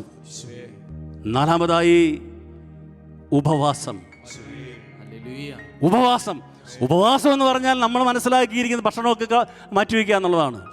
അല്ല, മിജിഗുറയിൽ ഉപവാസം എന്ന് പറയുന്നത് വാട്ടർ ആൻഡ് ബ്രെഡ് ഫാസ്റ്റിംഗ് എന്ന് പറഞ്ഞാൽ ഭക്ഷണം വിശക്കുന്നവന്, രോഗിയായതും ചിലപ്പോൾ കഴിച്ചുകൊണ്ടൊന്നും പ്രശ്നം പറ്റാൻ പോകുന്നില്ല. പക്ഷെ ഉപവാസത്തിൽ ഏറ്റവും കൂടുതൽ പ്രാധാന്യം കൊടുക്കുന്നത് ദൈവത്തോടു കൂടെ ആയിരിക്കുന്നതിലാണ്. ഇനി ഈ കാലഘട്ടത്തിന് പറ്റിയ ഒരു ഉപവാസമാണ് അവിടെ പ്രഖ്യാപിക്കുക. ഈ കാലഘട്ടത്തിൽ മനുഷ്യൻ ഇന്ന് ഭക്ഷണത്തിൻ്റെ പുറകിലൊന്നുമല്ല അധികം പോകുന്നത്, മാധ്യമങ്ങൾക്ക് പോകുക, ഇൻ്റർനെറ്റ്. ഇന്ന് നമ്മുടെ മക്കളെയൊക്കെ സംബന്ധിച്ചിടത്തോളം ഒരു ദിവസം ഈ വാട്സാപ്പും യൂട്യൂബും മാധ്യമങ്ങളോട് വരുന്ന മറ്റ് ഗെയിമുകളും ഇതൊക്കെ ഒന്ന് മാറ്റി വെച്ചിട്ട് രാവിലെ മുതൽ വൈകുന്നേരം വരെ വെറുതെ ഇരുന്നാൽ അവർ ഉപവസിക്കുക. അങ്ങനെ ദൈവത്തിൻ്റെ കൂടെ ഇരിക്കുന്ന ഒരു മകൾക്ക് തീർച്ചയായിട്ടും പ്രിയമുള്ളവരെ, ആ രാത്രി കിട്ടുന്ന സമാധാനം ലോകത്തിൽ ഒരിടത്തും കിട്ടില്ല. ഈ രുചി ഇന്ന് നമ്മുടെ മക്കൾ ഒരുപക്ഷെ അറിയുന്നില്ല. അഞ്ചാമതായി ജപമാല, ഹൃദയത്തിൻ്റെ പ്രാർത്ഥന. ഈ ലോകത്തിൻ്റെ രക്ഷയ്ക്ക് വേണ്ടി അമ്മ നമുക്ക് നൽകിയ ക്രിസ്തു രഹസ്യങ്ങളുടെ അത്ഭുതകരമായ ആയുധം. അതുകൊണ്ട് നമ്മുടെയൊക്കെ ഈ പോരാട്ടത്തിൽ ഈ 5 കല്ലുകൾ ദാവീദിനെ പോലെ നമ്മുടെ കയ്യിലുണ്ടായാൽ തീർച്ചയായിട്ടും നമുക്ക് ഏത് ഗോലിയാത്തിനെയും തകർക്കാൻ സാധിക്കും, ഏത് ദുരന്തത്തെയും അതിജീവിക്കാൻ സാധിക്കും, ഏത് ആസക്തിയിൽ നിന്നും വിട്ടുവരാൻ സാധിക്കും. നിന്റെ ജീവിതത്തെ മാനസാന്തരത്തിലൂടെ അത്ഭുതങ്ങളിലേക്ക് നയിക്കാൻ സാധിക്കും. നമുക്കതിനായിട്ട് പരിശ്രമിക്കണം. തുടർന്നുള്ള നിമിഷങ്ങളിൽ നമ്മൾ കഞ്ചിക്കോട് റാണി, ഈ കാലഘട്ടത്തിൽ പരിശുദ്ധ അമ്മ വളരെ മുമ്പ് തന്നെ ഒരുക്കിക്കൊണ്ടുവന്ന് ഈ ലോകത്തോട് സംസാരിക്കാൻ, അമ്മയ്ക്ക് പറയാനുള്ളത് സംസാരിക്കാൻ നമ്മുടെ നാട്ടിൽ നമ്മുടെ ഇടയിൽ നിന്ന് ഉയർത്തിയ മകൾ നമ്മളോട് അമ്മ പറഞ്ഞ സത്യങ്ങളെ, സ്വർഗം വെളിപ്പെടുത്തിയ യാഥാർത്ഥ്യങ്ങളെ പങ്കുവയ്ക്കുന്നത് നമുക്ക് ശ്രമിക്കാം. Praise the Lord. Hallelujah. Ave Maria. പരിശുദ്ധ കുർബാന, പ്രാർത്ഥനകളുടെ പ്രാർത്ഥന, മനുഷ്യന് തന്നെ ദൈവത്തിന് സമർപ്പിച്ച് ബലിയർപ്പിക്കാനുള്ളൊരവസരം. ഞാൻ നിങ്ങളോടുകൂടെ യുഗാന്ത്യം വരെ ഉണ്ടായിരിക്കുമെന്ന് പറഞ്ഞ് കർത്താവ് നമ്മളോടൊപ്പമായിരിക്കാനും നമ്മുടെ ഉള്ളിലായിരിക്കാനും കണ്ടുപിടിച്ച ഏറ്റവും വലിയ അത്ഭുതങ്ങളുടെ അത്ഭുതമാണ് പരിശുദ്ധ കുർബാന. പരിശുദ്ധ കുർബാനയിലെ അനുഭവങ്ങൾ ലോകത്തിന് ഒതുക്കാൻ കഴിയുന്നതോ മനുഷ്യബുദ്ധിക്ക് ഗ്രഹിക്കാൻ കഴിയുന്നതോ ആ ബുദ്ധിയിൽ ഒതുക്കാൻ കഴിയുന്നതൊന്നുമല്ല. അത് കടലിനേക്കാൾ ആഴമുണ്ട്, കടലിനേക്കാൾ വിശാലമുണ്ട്, ഭൂമിയേക്കാൾ വിസ്താരമുണ്ട്.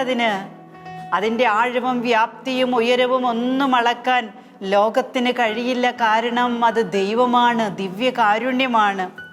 പ്രിയപ്പെട്ടവരെ, കുഞ്ഞുനാളിൽ ആദ്യ കുമ്പസാരം നടത്തി ആദ്യ കുർബാന സ്വീകരണത്തിനൊക്കെ നമ്മളെ ഒരുക്കുന്ന ഒരു പതിവുണ്ടല്ലോ. നമ്മൾ എന്തുമാത്രം തീക്ഷ്ണതയോടെ, എത്ര എളിമയോടെ, എത്ര ആഗ്രഹത്തോടെ ദിവ്യകാരുണ്യം സ്വീകരിക്കാനായിട്ട് ഒരുങ്ങുക. ആദ്യ കുമ്പസാരം എനിക്ക് ഓർമ്മയുണ്ട്, എന്നെ കേൾക്കുന്ന നിങ്ങൾക്ക് പലർക്കും ഓർമ്മയുണ്ടാകാം.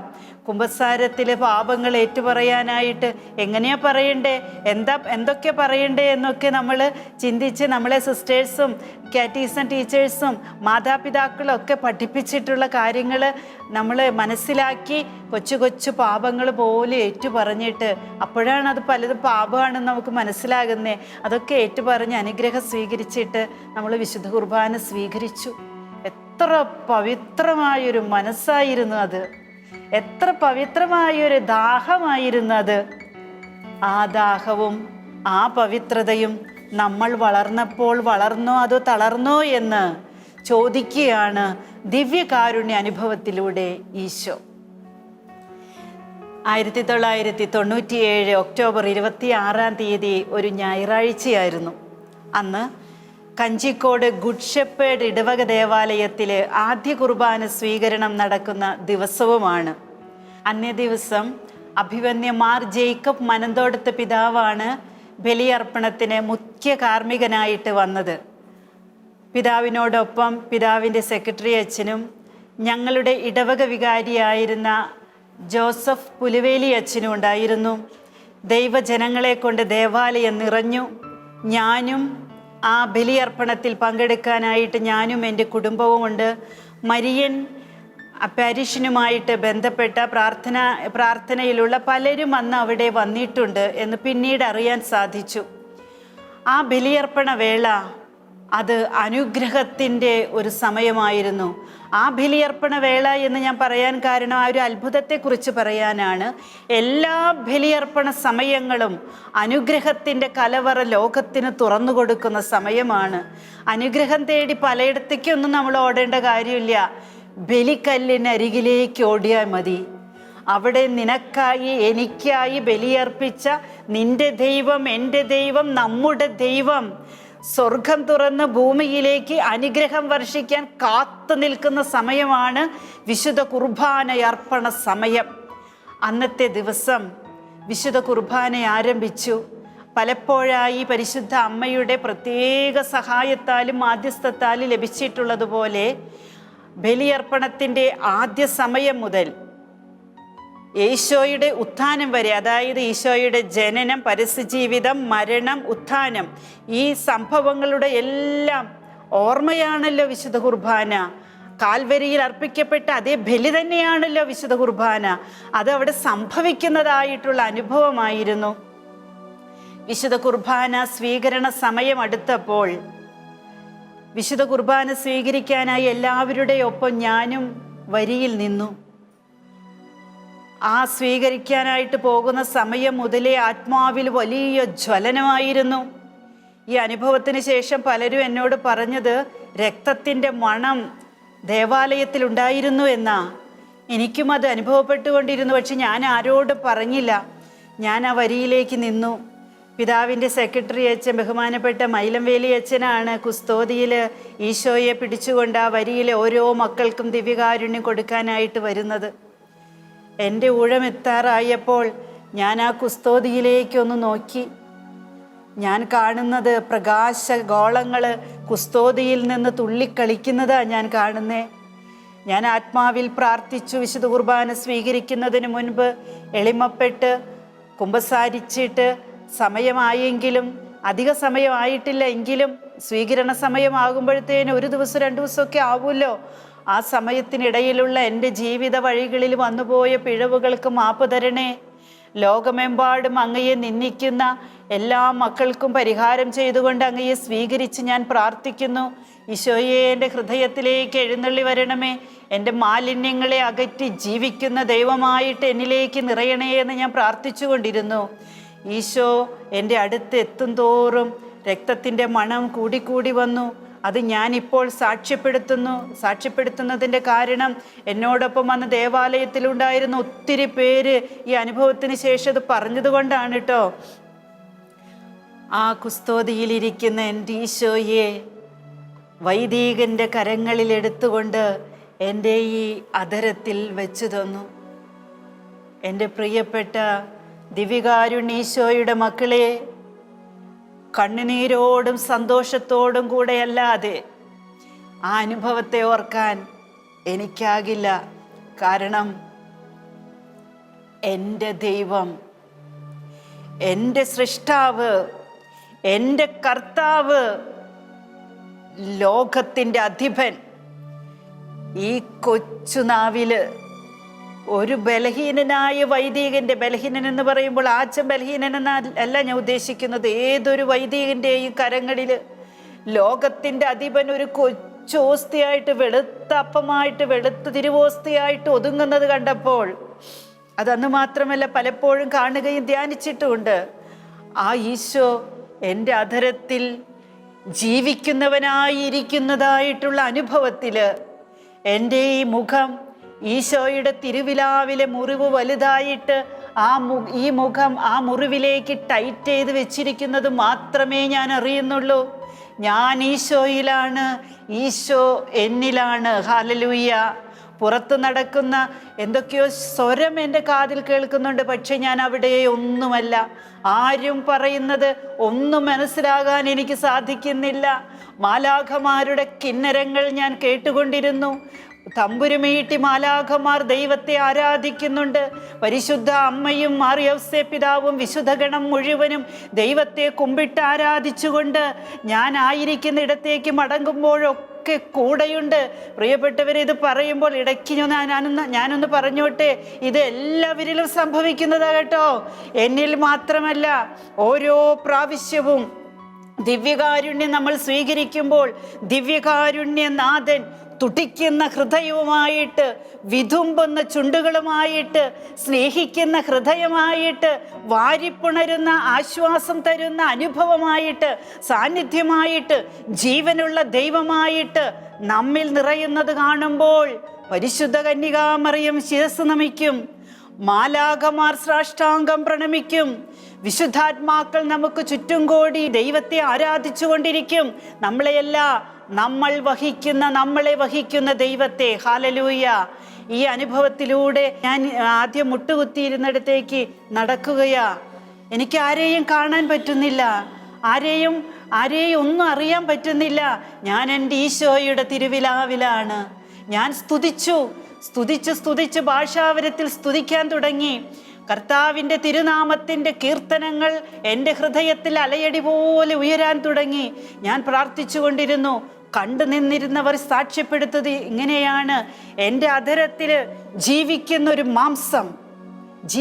മാംസകഷണം, ഒരു ഹൃദയഭാഗമായി തോന്നാവുന്ന ഒരു മാംസകഷണം, അതേ യേശുവിൻ്റെ ജീവിക്കുന്ന ശരീരം ഈ അധരത്തിൽ, ഈ നാവിൽ തുടിക്കുന്നത് അനേകർ കണ്ടു.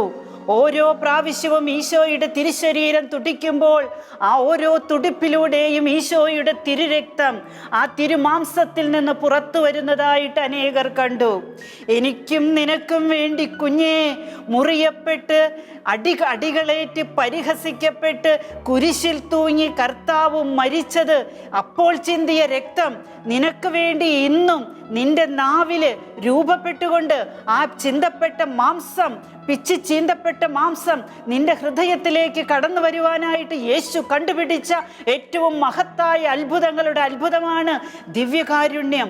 ഓരോ ദിവസവും ഞാനും നിങ്ങളും ദിവ്യകാരുണ്യം സ്വീകരിക്കുമ്പോൾ ഇത് സംഭവിക്കുന്നുണ്ട്. ഇത് സംഭവിക്കുക തന്നെ ചെയ്യുന്നുണ്ട്. ദൈവം ജീവനുള്ള ദൈവമാണ്. ആ ദൈവം ദിവ്യകാരുണ്യമാണ്. പ്രിയപ്പെട്ടവരെ, പലരും എന്നോട് പറഞ്ഞതായിട്ട് പറയുന്നു, റാണി അത് ഉൾക്കൊള്ള്, അത് ഇറക്ക് എന്ന്. ജനങ്ങൾ കരയാൻ തുടങ്ങി. പലരും വികാരിയച്ഛനെയും പിതാവിനെയും അറിയിച്ചു. എന്നാൽ വിശുദ്ധ കുർബാന അർപ്പണം അവസാനത്തെ ആശീർവാദം സംഭവിക്കുന്നത് വരെയും വെയിറ്റ് ചെയ്തു. എൻ്റെ അധരത്തിലെ ഈശോ തുടിച്ചുകൊണ്ടിരുന്നു. വിശുദ്ധ ബലിയർപ്പണത്തിൻ്റെ ആശീർവാദം നൽകിയിട്ട് പിതാവ് അടുത്തേക്ക് വിളിപ്പിച്ചു. എന്നെ ആരൊക്കെയോ പിടിച്ച് അങ്ങോട്ട് കൊണ്ടുപോയി. അവിടെ ചെന്നപ്പോൾ പിതാവ് പറഞ്ഞു, റാണി അത് കൺസ്യൂം ചെയ്യ്. പ്രിയപ്പെട്ട ദൈവജനമേ, ഞാൻ അനുഭവിച്ചത് എന്താണെന്നോ? തിളയ്ക്കുന്ന വെള്ളത്തിൽ നിന്ന് ആവി വരുന്നത് പോലെ എൻ്റെ ഈ തൊണ്ടയിൽ നിന്ന് എന്തോ പുറത്തോട്ട് തള്ളിക്കൊണ്ടിരുന്നു. എനിക്ക് ഇറക്കാൻ ആ സമയം വരെ സാധിച്ചിരുന്നില്ല. കർത്താവിൻ്റെ അഭിഷിക്തൻ ബലിയർപ്പണം കഴിഞ്ഞിട്ട് ആദ്യമായി പറഞ്ഞ വാക്കാണ് എന്നോട്, റാണി അത് ഉൾക്കൊള്ളു, അത് സ്വീകരിക്കുക, ഈശോയെ ഇറക്ക്. അഭിവന്യ പിതാവ് ശിരസിൽ കരങ്ങൾ വെച്ച് പ്രാർത്ഥിച്ചു. എനിക്ക് അത് ഈശോയെ ഉൾക്കൊള്ളാനായിട്ട് സാധിച്ചു. ഞാൻ ഇറക്കി. ഐസ് വാട്ടർ ഒഴിച്ചു തരുന്നത് പോലെയുള്ള ബാഹ്യ അനുഭവമാണെങ്കിലും നിറഞ്ഞ കൃപയും ശക്തിയും സ്വീകരിക്കുന്ന അപരിമേയമായ, അളക്കാൻ പറ്റാത്ത, വർണ്ണിക്കാൻ സാധിക്കാത്ത വലിയൊരു അനുഭവമായിരുന്നു അന്നേ ദിവസം ഈശോ എനിക്ക് തന്നത്. Hallelujah, hallelujah. ഈശോയുടെ നാമം മഹത്വപ്പെടട്ടെ. അതേ പ്രിയപ്പെട്ടവരെ, വിശുദ്ധ കുർബാന നാം സ്വീകരിക്കുമ്പോൾ നമ്മൾ ഈശോയുടെ ആ റിബ് കേജിനുള്ളിലാണ്. ഈശോയുടെ അസ്ഥിക്കുള്ളിൽ, ഈശോയുടെ തിരുഹൃദയത്തിൽ നമ്മളുണ്ട്. നമ്മൾ യേശുവിലും യേശു നമ്മിലുമായി തീരുകയാ. മറ്റൊരു യേശുവായി നമ്മളെ രൂപാന്തരപ്പെടുത്തുക ഈശോ. ആ അനുഭവത്തിൽ നിന്ന് മാറി ജീവിക്കാനല്ല കേട്ടോ, നമ്മൾ അങ്ങനെ തന്നെ കുർബാനയായി ജീവിക്കാൻ ഈശോ നമ്മോട് ആഹ്വാനം ചെയ്യുന്നത്. അന്നേ ദിവസം ഞാൻ ഒരു കാര്യം കൂടെ ഓർമ്മിപ്പിക്കട്ടെ. തുടിക്കുന്ന ശരീരത്തിൻ്റെ അനുസ്മരണം ലോകത്തിന് മുമ്പിൽ വെളിപ്പെടുത്തി കൊടുത്ത കർത്താവിൻ്റെ തിരുനാമത്തിന് മഹത്വം അർപ്പിച്ചുകൊണ്ട് തന്നെ ഈ അത്ഭുതത്തെ അവജ്ഞയോടെ, പുച്ഛത്തോടെ, അവിശ്വാസത്തോടെ കാണുന്ന അനേകരുണ്ടായി. അതിനെല്ലാം മക്കൾക്ക് വേണ്ടിയും കൂടെ ഞാനും മാപ്പ് ചോദിക്കുകയാ ഈ സമയത്ത്. ലോകത്ത് ദിവ്യകാരുണ്യ അത്ഭുതങ്ങൾ ഒത്തിരി നടന്നിട്ടുള്ളതായിട്ട് പിന്നീടും അറിയാൻ സാധിച്ചു. ഈ പാവപ്പെട്ട ബലഹീനയായ ഈ ഒരു പൊട്ടിപ്പെണ്ണിനെ ഇത് സ്വീകരിക്കാനായിട്ട് ഒരു യോഗ്യതയുമില്ലെന്ന് ലോകത്തിൻ്റെ മുൻപിൽ ഞാൻ ഏറ്റുപറയാം. എനിക്കൊരു യോഗ്യതയുമില്ല. നമുക്ക് ആർക്കാ ഉള്ളത്? ദിവ്യകാരുണ്യ ഈശോയുടെ അടുത്തേക്ക് ഓടിയണയാൻ ആരും മടിക്കരുതേ. ഈശോ കൂടെയിരിക്കാൻ മാത്രമല്ല, കൂട്ടിനിരിക്കാൻ മാത്രമല്ല, ഉള്ളത്തിലിരിക്കാൻ, അടുത്തിരിക്കാൻ മാത്രമല്ല, അകന്നിരിക്കാൻ മാത്രമല്ല, അകത്തിലിരിക്കാൻ, നമ്മുടെ അകത്തിരിക്കാൻ ആഗ്രഹിക്കുന്നവനാ നമ്മുടെ കർത്താവ്. ഇന്ന് കൂട്ടം വിട്ട് കൂടിനകത്ത് കയറാൻ ഗവൺമെൻറ് പറയുന്നില്ലേ? കോവിഡ് മഹാമാരി മൂലം കൂട്ടം വിട്ട് കൂടിനകത്ത് കയറിയപ്പോൾ കൂടെയുള്ളവനെ ഓർക്കുന്നവർ എത്ര പേരുണ്ട്? നമ്മുടെ ദിവ്യകാരുണ്യ ഈശോ നമ്മുടെ ഹൃദയത്തിലില്ലേ? നമുക്കൊക്കെ ബലിയർപ്പിക്കാൻ പോകാൻ പറ്റാത്ത എത്ര ദിനരാത്രങ്ങൾ ഉണ്ടായി. കർത്താവിൻ്റെ മഹാബലിപീഠത്തിൽ നിന്ന് ഉയരേണ്ട സ്തുതിപ്പുകളും ധൂപങ്ങളും ഉയർത്താൻ പറ്റാതെ നമ്മളൊക്കെ വേദനിച്ചില്ലേ? വൈദികരായവർ വളരെ വ്യക്തിപരമായി ബലിയർപ്പിച്ചിട്ടുണ്ട്, അത് സത്യമാണ്. എന്നാൽ നമ്മൾ നിറയേണ്ട സാന്നിധ്യത്തെ, നമ്മളെ കൊണ്ട് നിറയ്ക്കേണ്ട ബലിപീഠ സാന്നിധ്യത്തെ ഒരു വൈറസ് അത് തടഞ്ഞു വെച്ചെങ്കിൽ, പ്രിയപ്പെട്ട ഈശോയുടെ മക്കളെ, ഏതു വൈറസാ നിന്നെയും എന്നെയും ദിവ്യകാരുണ്യത്തിൽ നിന്ന് അകറ്റിയേ ഈ കോവിഡ് വരുന്ന സമയം വരെയും? ഏതു വൈറസാ? ഉറക്കമെന്ന വൈറസോ, ക്ഷീണമെന്ന വൈറസോ, വിശ്വാസമില്ലെന്ന വൈറസോ, അലസതയുടെ വൈറസോ? ഈ വൈറസുകളെല്ലാം കടന്നു വന്നതിന് ശേഷം കൊറോണ വന്നുള്ളൂ, കോവിഡ് വന്നുള്ളൂ. അതുവരെയൊക്കെ ഈ വൈറസിന്റെ പിടുത്തത്തിൽപ്പെട്ട് കഴിഞ്ഞപ്പോൾ നിനക്ക് യാതൊരു മനഃശാഞ്ചല്യം ഉണ്ടായിരുന്നില്ലല്ലോ. കാൽവരി ബലിയിൽ അണയാനായിട്ട്, കർത്താവിന്റെ ബലിയിൽ പങ്കെടുക്കാനായിട്ട്, നിന്റെ ജീവിത ബലി സമർപ്പിക്കാനായിട്ട്. ഇപ്പോഴും കുറെ പേര് ആനന്ദിക്കുന്നുണ്ട് ഓൺലൈൻ കുർബാന. ഇപ്പൊ അതേ സാധ്യമാകൂ. നമ്മൾ അതിലാ പങ്കെടുത്തിരിക്കുന്നേ. പലരുടെയും വിശ്വാസം തണുത്തുറഞ്ഞു പോയി എന്ന് പ്രവാചകരിലൂടെ ദൈവത്തിന്റെ ആത്മാവ് പറഞ്ഞത് സത്യമായി. ആർക്കും വേല ചെയ്യാൻ പാടില്ലാത്ത അന്ധകാരം വന്നു ആത്മാവിൽ. ആർക്കും വേല ചെയ്യാൻ പറ്റുന്നില്ല. ഭൗതിക വേലയുമില്ല, ആത്മീയ വേലയുമില്ല. എല്ലാം സ്വസ്ഥമായി. പലരും വിരൽ ചൂണ്ടുന്നു. രോഗശാന്തി കൊടുക്കുന്നവരെന്തേ? ധ്യാന കേന്ദ്രങ്ങളിൽ ധ്യാനങ്ങളില്ലേ? അപ്പോഴും പുച്ഛിക്കാനൊന്നും ആരും കുറവില്ല. ബലിപീഠങ്ങളിൽ ബലിയർപ്പിക്കാതിരിക്കുമ്പോൾ ബലിവസ്തു ആകുന്ന കർത്താവിനെ കാണാൻ ഓടിയണയാനായിട്ട് ഒത്തിരി പേരൊന്നും ആഗ്രഹിക്കുന്നില്ല. ആഗ്രഹിക്കുന്ന കുറേ മക്കളുണ്ട്. ഈശോയുടെ ബലിപീഠത്തിൽ നിന്ന് ഉയരേണ്ട എൻ്റെയും നിൻ്റെയും ജീവിത ബലിയുടെ സുഗന്ധമില്ലാതായി പോകുമ്പോൾ കോവിഡ് മാറില്ല കേട്ടോ. കൊറോണ മാറണമെങ്കിൽ നീ ആയിരിക്കുന്ന സമയത്ത്, നീ ആയിരിക്കുന്ന ഇടത്തില് നിനക്ക് അനുവദിക്കപ്പെട്ടിട്ടുള്ള സാഹചര്യങ്ങളും പ്രോട്ടോക്കോളും അനുസരിച്ച് നിഷ്കളങ്ക മനസ്സോടുകൂടെ നീ ദൈവത്തിന് ബലിയർപ്പിച്ചുകൊണ്ടേയിരിക്കണം. നീ ഒരു ബലിയാടാണ്, നീ ഒരു ബലിയാത്മാവാണ്. നിനക്ക് വേണ്ടി ബലി അർപ്പിക്കപ്പെട്ടത് നിന്റെ സൃഷ്ടാവാണ്, നിന്നെ രക്ഷിക്കാനാണ്. ആ ബലി ഒരിക്കലും നിലയ്ക്കപ്പെടുന്നില്ല. കാൽവരി ബലി ഒരിക്കലും നിലയ്ക്കപ്പെടുന്നില്ല. ദേവാലയങ്ങൾ അടയ്ക്കപ്പെടാം, ബലികൾ നിലയ്ക്കപ്പെട്ടു എന്ന് സാത്താൻ ചിന്തിച്ചേക്കാം. എന്നാൽ ബലികൾ നിലയ്ക്കപ്പെടില്ല. ബലികൾ ഒരിക്കലും നിലയ്ക്കപ്പെടില്ല. അത് സൂര്യോദയം മുതൽ അസ്തമയം വരെ മലാക്കി പ്രവാചകൻ പറഞ്ഞതുപോലെ ഓരോ ബലിപീഠത്തിലും അത് സംഭവിച്ചുകൊണ്ടേയിരിക്കും. ഹല്ലേലൂയ. അത് എൻ്റെ ഹൃദയമാകുന്ന ബലിപീഠത്തിൽ സംഭവിക്കണം, എൻ്റെ കുടുംബമാകുന്ന ബലിപീഠത്തിൽ സംഭവിക്കണം. ആ ബലിപീഠത്തിൽ അസ്വസ്ഥതകളും പരദൂഷണങ്ങളും വാശിയും വെറുപ്പും വൈരാഗ്യവും ക്ഷമയും കൊണ്ടുണ്ടാക്കിയ ബലികല്ലിൽ കർത്താവ് പ്രസാദിക്കില്ല. വിശുദ്ധമായ മനസ്സോടെ മനസ്സാക്ഷിയോടെ ജീവിത സാഹചര്യങ്ങളിൽ ദൈവത്തിൻ്റെ ഇടപെടലുകളെ കണ്ടറിഞ്ഞുകൊണ്ട് ദൈവിക നീതിക്കൊത്തവിധം ജീവിച്ച് ദൈവസ്നേഹത്തിലായിരുന്നു കൊണ്ട് ഞാനും നിങ്ങളും ബലി അർപ്പിക്കുമ്പോൾ വൈറസ് എല്ലാം നിർവീര്യമായി പോകും. ഇന്ന് നമ്മൾ പ്രോട്ടോകോൾ അനുസരിക്കുന്നില്ലേ? അനുസരിക്കുന്നുണ്ട്. ജാഗ്രത പാലിക്കണം. മാസ്ക് ധരിക്കണം, സാനിറ്റൈസർ ഉപയോഗിക്കണം, അകലം പാലിക്കണം. ദൈവത്തിൽ നിന്ന് അകലം പാലിക്കാൻ ഒരു രാഷ്ട്രത്തിനും പറയാൻ പറ്റില്ല, ഒരു രാഷ്ട്രീയ അധികാരികൾക്കും പറയാൻ പറ്റില്ല, ഒരു വൈറസും അത് നമ്മളോട് പറയുന്നില്ല. ദൈവത്തിൽ നിന്ന് അകലാതിരിക്കുന്ന ഒരു കുഞ്ഞ് നിനക്ക് ബലിപീഠം അന്യമായി തീർന്നാലും ദൈവത്തിൽ നിന്ന് അകലാത്തൊരു കുഞ്ഞിന് നിന്റെ ജീവിതത്തിൽ ഒരു ബലിപീഠമുണ്ട്. അത് അവിടെ നിന്റെ ജീവിത ബലി നിന്റെ തമ്പുരാനെ ഓർത്ത് നീ അർപ്പിച്ചുകൊണ്ടേയിരിക്കുക.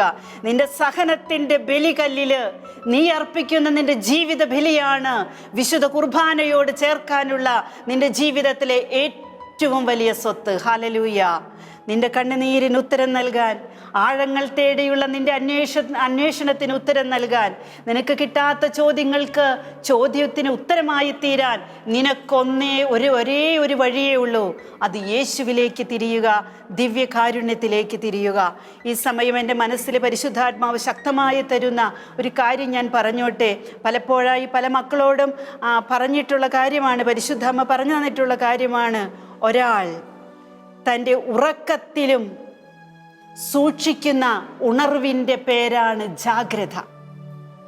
വൈറസിനെതിരെ ജാഗരൂകരായിരിക്കാൻ രാഷ്ട്രീയത്തിലൂടെയും നമ്മുടെ നേതാക്കളിലൂടെയും ഗവൺമെൻറ്റുകളിലൂടെയൊക്കെ നമ്മളോട് പറയുമ്പോൾ പരിശുദ്ധ അമ്മ പറയാ, ജാഗ്രത എന്ന് പറയുന്നത്, ജാഗരൂകത എന്ന് പറയുന്നത് ഒരാൾ തൻ്റെ ഉറക്കത്തിലും സൂക്ഷിക്കുന്ന ഉണർവിൻ്റെ പേരാണ് ജാഗ്രത. ആ ജാഗ്രത നമ്മുടെ ആത്മാവിൽ ഉണർന്നാണ് ഇരിക്കുന്നത് എന്നുള്ള ആത്മാവിൻ്റെ ബാഹ്യ പ്രകടനമാണ് ജാഗ്രത. ആ ജാഗ്രത എന്താണ് കാണിക്കുന്നത്? ഉറക്കത്തിലും ഉണർവിലും അവനോടൊപ്പം ജീവിക്കേണ്ടതിനാണ് അവൻ നമുക്ക് വേണ്ടി മരിച്ചത് എന്ന് 2 തെസ്സലോനിക്ക 5:10 പറയുന്ന ദൈവത്തോടൊപ്പമായിരിക്കാനുള്ള ജാഗ്രതയാണ് വേണ്ടത്. ആ ജാഗ്രത നമ്മൾ പ്രതിഫലിപ്പിക്കേണ്ടത് പ്രാർത്ഥനയായിട്ടാണ്. ഒരാൾ തൻ്റെ ഉറക്കത്തിലും സൂക്ഷിക്കുന്ന ഉണർവിൻ്റെ പേര് ജാഗ്രതയാണെങ്കിൽ, ആ ജാഗ്രത എന്ന് പറയുന്നത് ആത്മാവ് ഉണർന്നിരിക്കുന്ന അവസ്ഥയാണെങ്കിൽ, എപ്പോഴും ആത്മാവിനെ ഉണർത്തി അതിൻ്റെ ബാഹ്യരൂപം പ്രകടിപ്പിക്കാൻ നമുക്ക് സാധിക്കുന്നത് പ്രാർത്ഥനയാണെങ്കിൽ, ആത്മാവ് പറയുകയാ 2 തെസ്സലോനിക്ക 5:10 ഉറക്കത്തിലും ഉണർവിലും അവനോടൊപ്പം നാം ജീവിക്കേണ്ടതിനാണ് അവൻ നമുക്ക് വേണ്ടി മരിച്ചത്. ഈശോ പീഡാനുഭവത്തിൻ്റെ വേളയിൽ അതിനൊരുങ്ങുന്ന സമയത്ത് ശിഷ്യരെ ഉറങ്ങണ കണ്ടപ്പോൾ പറഞ്ഞില്ലേ, മക്കളെ ജാഗരൂകരായിരിക്കുവിൻ, ജാഗരൂകരായിരിക്കുവിൻ. ഇന്ന് ഗവൺമെൻറ് പറയുന്നു ജാഗ്രത പാലിക്കാൻ. ഈശോ എത്രയോ വർഷങ്ങൾക്ക് മുമ്പ് പറഞ്ഞു, ജാഗരൂകരായിരിക്കുവിൻ, ഉണർന്നിരുന്ന് പ്രാർത്ഥിക്കുവിൻ. ജാഗ്രതയുള്ളവൻ്റെ ഏറ്റവും വലിയ അടയാളമാണ് ഉണർവോടെ പ്രാർത്ഥിക്കുക. ആ പ്രാർത്ഥിക്കാനായിട്ട് ദൈവം ലോകത്തെ ഒരുക്കുന്ന ഈ 40 ദിനങ്ങൾ ഇങ്ങനെ ജാഗ്രതയുള്ളവരുടെ മനസ്സിലൂടെ ദൈവത്തിൻ്റെ ആത്മാവ് സത്യമായിട്ടും പ്രകടിപ്പിച്ചതാണ്. അതുകൊണ്ട് ജാഗ്രതയുള്ളവരായിരിക്കാം നമുക്ക്. നമ്മുടെ ജാഗ്രത പ്രാർത്ഥനയോടെ ആയിരിക്കാം. പ്രാർത്ഥിക്കുക എന്ന് പറഞ്ഞാൽ സൃഷ്ടാവിൻ്റെ തിരുമുൻപിൽ സ്വയം സമർപ്പിച്ചുകൊണ്ടേയിരിക്കുക. നേരത്തെ ഞാൻ പറഞ്ഞല്ലോ കഴിഞ്ഞ സന്ദേശങ്ങളിൽ, അനുഗ്രഹങ്ങൾക്ക് കൈനീട്ടുക മാത്രമല്ല പ്രിയപ്പെട്ടവരെ പ്രാർത്ഥന. നമ്മൾ ഇപ്രകാരമൊക്കെ ചെയ്യുമ്പോൾ അനുഗ്രഹങ്ങൾ താനെ വരുമെന്നേ. ആരൊക്കെ പുച്ഛിച്ചോട്ടെ, ഒരു പ്രാർത്ഥനക്കാരൻ പോകുന്നു, ഒരു പ്രാർത്ഥനക്കാരി പോകുന്നു, കുഴപ്പമില്ലെന്നേ. കുഴപ്പമില്ലെന്ന് പറയുന്നത് ഞാനാ. എന്തുകൊണ്ടാ അറിയോ? ഇത് കുറേ കേട്ടതുകൊണ്ടാ, ഒത്തിരി കേട്ടിട്ടുണ്ട്. പ്രാർത്ഥനക്കാരി, അവൾക്ക് വേറെ പണിയൊന്നുമില്ല, പൈസ ഉണ്ടാക്കാനിരിക്കുന്നു. ദൈവത്തെ വിളിച്ചിട്ട് ദൈവം എവിടെയാ ചോദിച്ചിട്ടുണ്ട് ഒത്തിരി പേര്. ദൈവം കാണിച്ചു കൊടുത്തിട്ടുണ്ട് കേട്ടോ, ഞാൻ ഇവിടെ തന്നെ ഉണ്ടെന്ന് പറഞ്ഞുകൊണ്ട്. എൻ്റെ ഒരു യോഗ്യത കൊണ്ടുമല്ല, ഞാനിപ്പോഴും പറയുന്നു, ലോകത്തിൻ്റെ മുൻപിൽ ഞാൻ പറയുന്നു, ഞാൻ യോഗ്യയല്ല. എന്നാൽ ഇപ്പോൾ എനിക്ക് പറയാൻ പറ്റും, പ്രാർത്ഥന. പ്രാർത്ഥിക്ക് മക്കളെ, പ്രാർത്ഥിച്ച് പ്രാർത്ഥിച്ച് പ്രാർത്ഥിച്ച് മരിക്കുക, അല്ലെങ്കിൽ മരിച്ച് പ്രാർത്ഥിക്കുക. അതാണ് നമ്മുടെ ജീവിതത്തിൽ വേണ്ടത്. നമ്മൾ പ്രാർത്ഥിച്ച് മരിക്കണം, അല്ലെങ്കിൽ മരിച്ച് പ്രാർത്ഥിക്കണം. ഇപ്പോൾ മരിച്ച് പ്രാർത്ഥിക്കേണ്ട സമയമാണ്. അങ്ങനെയാണ് നമുക്ക് മരണം സംഭവിക്കേണ്ടത്. ഏത് മരണം? ലോകത്തോട് വിട പറയാൻ ഇന്നോ നാളെയോ, ഇത് പറയുമ്പോഴോ അല്ലാത്തപ്പോഴോ, ഈ 40 ദിവസം കഴിഞ്ഞിട്ടോ അതിൻ്റെ ഉള്ളിലോ, എനിക്ക് യാതൊരു പേടിയില്ല. ഞാൻ എൻ്റെ കർത്താവിൻ്റെ അടുത്തേക്ക് പോവും. കർത്താവ് നമുക്ക് വാഗ്ദാനം തന്നിട്ടില്ലേ, നമുക്ക് പോകണം. ആ പോകുന്ന വഴി ഇപ്പോഴാണ്. അതുകൊണ്ട് വിശുദ്ധ കുർബാനയിലേക്ക് നമ്മുടെ ജീവിതത്തെ കേന്ദ്രീകരിക്കണം. വിശുദ്ധ കുർബാന അർപ്പിക്കുന്ന ബലിപീഠത്തിൽ നമ്മുടെ ജീവിതത്തെ കെട്ടിയിടണം. ആ ബലിപീഠമായിരിക്കണം നമ്മുടെ ജീവിതത്തെ നിയന്ത്രിക്കുന്നത്. ആ ബലിപീഠം നമ്മെ നിയന്ത്രിച്ചാൽ ബലി നൽകാത്ത ജീവിതം നമ്മുടെ ജീവിതത്തിലേക്ക് കടന്നു വരില്ല. ആ ബലി ബലി ബലി എന്ന് പറയുമ്പോൾ കത്തുന്ന ബലിയായിരിക്കണം, കത്തിത്തീരാത്ത ബലി. കത്തിയെങ്കിലും, ഉൾപ്പടർപ്പ് കത്തിയെങ്കിലും അവിടെ നാശം സംഭവിച്ചില്ലല്ലോ. അതുപോലത്തെ തീക്ഷ്ണതയുള്ള ബലിപീഠത്തിലെ ബലിയാത്മാക്കളായിട്ട് നമുക്ക് മാറണം പ്രിയപ്പെട്ടവരെ. എന്നും ഈ ചതഞ്ഞെന്ന് പറഞ്ഞ് അടങ്ങി ഒതുങ്ങി ഇരിക്കേണ്ടെന്ന് പറയുമ്പോൾ ലോകത്ത് ഓടി നടക്കാനല്ല ഞാൻ പറയുന്നത്. ഇത് ഞാൻ പറയുന്നതല്ല കേട്ടോ, പരിശുദ്ധ അമ്മ പഠിപ്പിച്ചിട്ടുള്ളത്. നമുക്ക് പ്രാർത്ഥിക്കണമെന്നേ. പ്രാർത്ഥിക്കണം. നിന്റെ ജീവിതം പ്രാർത്ഥനയാക്കി മാറ്റുകുഞ്ഞേ. നിന്റെ ദിവ്യകാരുണ്യം ഈശോയ്ക്ക് നിന്നെ സമർപ്പിക്കേ. ജപമാല ചൊല്ല്, ഉപവസിക്കേ, അവനോടൊപ്പം വസിക്കേ, യേശുവിനോടൊപ്പം വസിക്കേ. ദിവ്യകാരുണ്യ അത്ഭുത അനുഭവമുണ്ടായ ആദ്യ ദിവസം പരിശുദ്ധ അമ്മ നൽകിയ സന്ദേശം ഞാനിവിടെ വായിക്കാം. ഈ കഴിഞ്ഞ ദിവസങ്ങളിലൊക്കെ സന്ദേശങ്ങൾ പങ്കുവെച്ചത് കണ്ടിട്ട് പലരും ചോദിച്ചു എന്നോട്, റാണി എന്തിനാ ഇങ്ങനെ നോക്കി വായിക്കുന്ന, കാണാതെ പറഞ്ഞുകൂടെ എന്ന്. ഒരു സത്യം, എനിക്കിത് മുഴുവനും കാണാതെ അറിയില്ല. കാരണം അമ്മ പറഞ്ഞു തന്നിട്ടുള്ള കാര്യങ്ങളുടെ ഓരോ പ്രാവശ്യം വായിക്കുമ്പോൾ ഓരോ അർത്ഥങ്ങളാണ് ലഭിക്കുന്നത്, ഓരോ ഉൾക്കാഴ്ചകളാണ് ലഭിക്കുന്നത്. പിന്നെ ഏറ്റവും പ്രധാനപ്പെട്ട കാര്യം, അമ്മ പറഞ്ഞത് വിട്ട് ഒരു അണുവിട, ഒരു വാക്കുപോലും ഇതിൽ കൂട്ടിച്ചേർക്കുകയോ ഒഴിവാക്കുകയോ ചെയ്യുക, അത് ഞാൻ ചെയ്യില്ല. എൻ്റെ കഴുത്തറുത്താലും ഞാൻ ചെയ്യില്ല. അമ്മ പറഞ്ഞത് എനിക്ക് പറയണം. അതിന് ദൈവം ഒരു അവസരം തന്നിരിക്കുന്നു. എൻ്റെ മരണത്തിന് മുൻപ് ഇതൊന്ന് സാധിക്കണേന്നൊരു പ്രാർത്ഥന മാത്രമേ എനിക്കുണ്ടായിരുന്നുള്ളൂ. അത് ഈശോ നിർവഹിക്കുമ്പോൾ ബാക്കിയുള്ളത് ഈശോ ചെയ്യും. അതിൻ്റെ ഫലം നൽകുന്നത് കർത്താവാണ്. അത് നമുക്ക് എല്ലാവർക്കുമാണ്. നമുക്ക് സന്ദേശത്തിലേക്ക് വരാം. ബലിപീഠത്തിൽ ബലിയാടാകുന്ന എന്നോടും പിതാവായ ദൈവത്തിൻ്റെ സ്നേഹത്തോടും മനുഷ്യമക്കൾ കാണിക്കുന്ന നിന്ദനങ്ങളും അവഹേളനങ്ങളും വളരെ വർദ്ധിച്ചിരിക്കുന്നു. ജീവിക്കുന്നവനായി ഓരോ മക്കളിലേക്കും ഞാൻ സ്നേഹത്തോടെ ത്യാഗത്തോടെ വരുന്നുണ്ടെന്ന ബോധ്യം ഓരോരുത്തരും മനസ്സിലാക്കേണ്ട കാലം അതിക്രമിച്ചിരിക്കുന്നു. മകളെ, വചനം മാംസമായി, മാംസം ബലിയായി, ബലി പുതുജീവനേകി. എപ്പോഴാണ് മകളെ വചനം മാംസമായി എന്ന് ഈശോ പറയുന്നത്, അമ്മ പറയുന്നത്?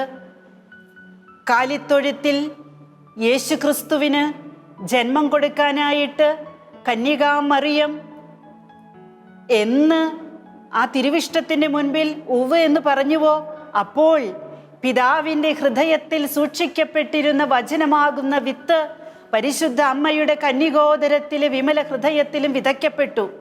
അവിടെ വചനം മാംസമായി. മാംസം ധരിച്ച മനുഷ്യനെ മാംസം ധരിച്ച് രക്ഷിക്കാനായിട്ട് ദൈവം വന്ന അത്ഭുതകരമായ സംഭവം. മകളെ, വചനം മാംസമായി. ആ മാംസം കാൽവരിയിൽ ബലിയായി. ആ ബലി പുതു ജീവനേകി. അനാദിയിൽ നടന്ന ഈ രക്ഷാകര സംഭവം ഇന്നും സത്യമായിട്ടും, അമ്മ പറയാ, സത്യമായിട്ടും ഓരോ ബലിവേദിയിലും നിറവേറിക്കൊണ്ടിരിക്കുന്നു. ഈശോ ഇത് ആവർത്തിച്ച് പറഞ്ഞു തന്നതാട്ടോ. ഓരോ ബലിവേദിയിലും നിറവേറിക്കൊണ്ടിരിക്കുന്നു. അതല്ലേ മകളെ നീ രുചിച്ചറിഞ്ഞത്? ഈശോ അന്ന് ചോദിച്ച കാര്യമാ. അതാണ് ഞാൻ രുചിച്ചറിഞ്ഞത്. അതാണ് നമ്മളെല്ലാവരും ഇത്രയും കാലമായിട്ട് രുചിച്ചറിഞ്ഞത്, ഇനി രുചിച്ചറിയാൻ പോകുന്നതും. ഹല്ലേലൂയ. നിഷേധാത്മകമല്ലാത്ത ഈ സത്യം നിർവഹിക്കപ്പെട്ടത് പരിശുദ്ധ ത്രിത്വത്തിൻ്റെ സാന്നിധ്യത്തിലാണ്. Hallelujah, hallelujah. പരിശുദ്ധ ത്രിത്വം, ദൈവീക രഹസ്യം വെളിപ്പെടുത്തിക്കൊണ്ട് വിശുദ്ധ കുർബാനയിൽ നിറയുന്നുണ്ട് എന്ന് സ്വർഗം സാക്ഷ്യപ്പെടുത്തുക. ഇത് ആർക്കും നിഷേധിക്കാൻ പറ്റില്ല. എൻ്റെ അമ്മയുടെ നിരന്തരമായ പ്രാർത്ഥനയുടെ ഫലമാണെന്ന് ഈശോ പറഞ്ഞത്. എന്നിട്ട് ഈശോ സങ്കീർത്തനം 118, 23, 24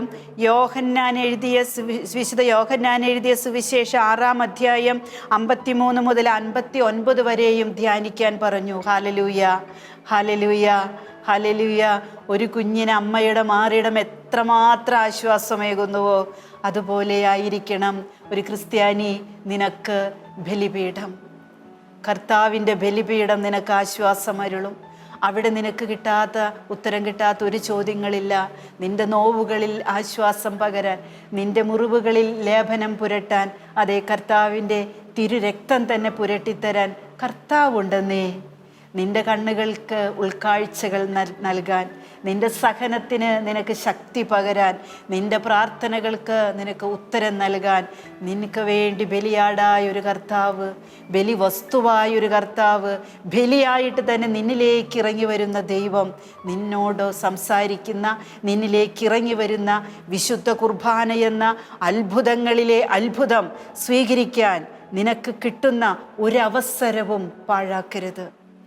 എന്നെ ശ്രവിക്കുന്ന ഈശോയുടെ പ്രിയപ്പെട്ട മക്കളെ, നിങ്ങളിൽ എത്ര പേർ ദേവാലയങ്ങൾ തുറക്കാൻ ആഗ്രഹിച്ച് പ്രാർത്ഥിക്കുന്നുണ്ട്? ഈശോയുടെ പ്രത്യേക അനുഗ്രഹത്താൽ 1.5 വർഷം മുൻപ് ഇറ്റലിയിൽ റോമിലൊക്കെ പോകാനായിട്ട് നമ്മുടെ വിശുദ്ധ മറിയം ത്രേസ്യാമ്മയുടെ നാമകരണ സമയത്ത് അവിടെ പോകാനായിട്ട് ഈശോ അവസരം തന്നു. അന്ന് ഒരു ഞായറാഴ്ച സ്വിറ്റ്സർലൻഡിൽ ഒരു ശുശ്രൂഷയുണ്ടായിരുന്നു. ഈ ശുശ്രൂഷയെ സ്നേഹിക്കുകയും ബഹുമാനിക്കുകയൊക്കെ ചെയ്യുന്ന ഒരു സഹോദരി വഴിയായിട്ട് അവിടെ ഒരു ശുശ്രൂഷ ഉണ്ടായിരുന്നു. ആ ശുശ്രൂഷയുടെ അന്ന് പ്രഭാതത്തിൽ ഞങ്ങൾ വിശുദ്ധ കുർബാനയ്ക്ക് ഞങ്ങളെ കൊണ്ടുപോകുക. അപ്പോൾ ദേവാലയങ്ങൾ പല ദേവാലയങ്ങളും കണ്ടു. ദേവാലയമാണെന്ന് മനസ്സിലാകാത്ത രൂപങ്ങളായിരുന്നു. അപ്പോൾ കൂടെയുണ്ടായിരുന്നവർ പറഞ്ഞു അതൊക്കെ ബാറുകളായി മാറിയെന്ന്. ഭയങ്കര സങ്കടം തോന്നി. അങ്ങനെ പോയിക്കൊണ്ടിരിക്കുമ്പോൾ ഒരു തിരക്കില്ലാത്തൊരു സ്ഥലത്ത് വണ്ടി നിർത്തി ഞങ്ങൾ ഇറങ്ങിയപ്പോൾ അധികം ആളുകളൊന്നുമില്ല. പക്ഷേ അവിടെ എത്തുന്നതിന് മുൻപ് തിരിച്ചു വരുമ്പോഴാണ് ഞാനത് കണ്ടത്. അവിടെ എത്തി, അവിടെ ചെന്നപ്പോൾ അതൊരു ദേവാലയമാണ്. അവിടെ ബലിക്ക് വേണ്ടി എല്ലാം ഒരുക്കുന്നു. ഒത്തിരി പേരൊന്നുമില്ല.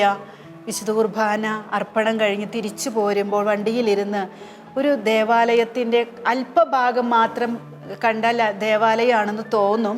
അങ്ങനെ കണ്ടപ്പോൾ അവിടെ നിറയെ ആൾക്കാരുണ്ട്. അപ്പോൾ ഞാൻ പറഞ്ഞു, ഓ ദൈവമേ, ഈ പള്ളിയിൽ എന്തുമാത്രം ആൾക്കാരാണ് ഇന്നത്തെ കുർബാനയ്ക്ക്. അപ്പോഴാണ് കൂടെയുള്ള ഒരു വ്യക്തി പറഞ്ഞത്, റാണി, അത് പണ്ട് ദേവാലയമായിരുന്നു, പള്ളിയായിരുന്നു, ഇപ്പോൾ അതൊരു ബാറാണ്, അതൊരു മദ്യശാലയാണ്. അവിടെ എന്തുമാത്രം ആൾക്കാരാണെന്നോ കൂട്ടം കൂടി നിൽക്കുന്നേ, എത്ര പേരാ.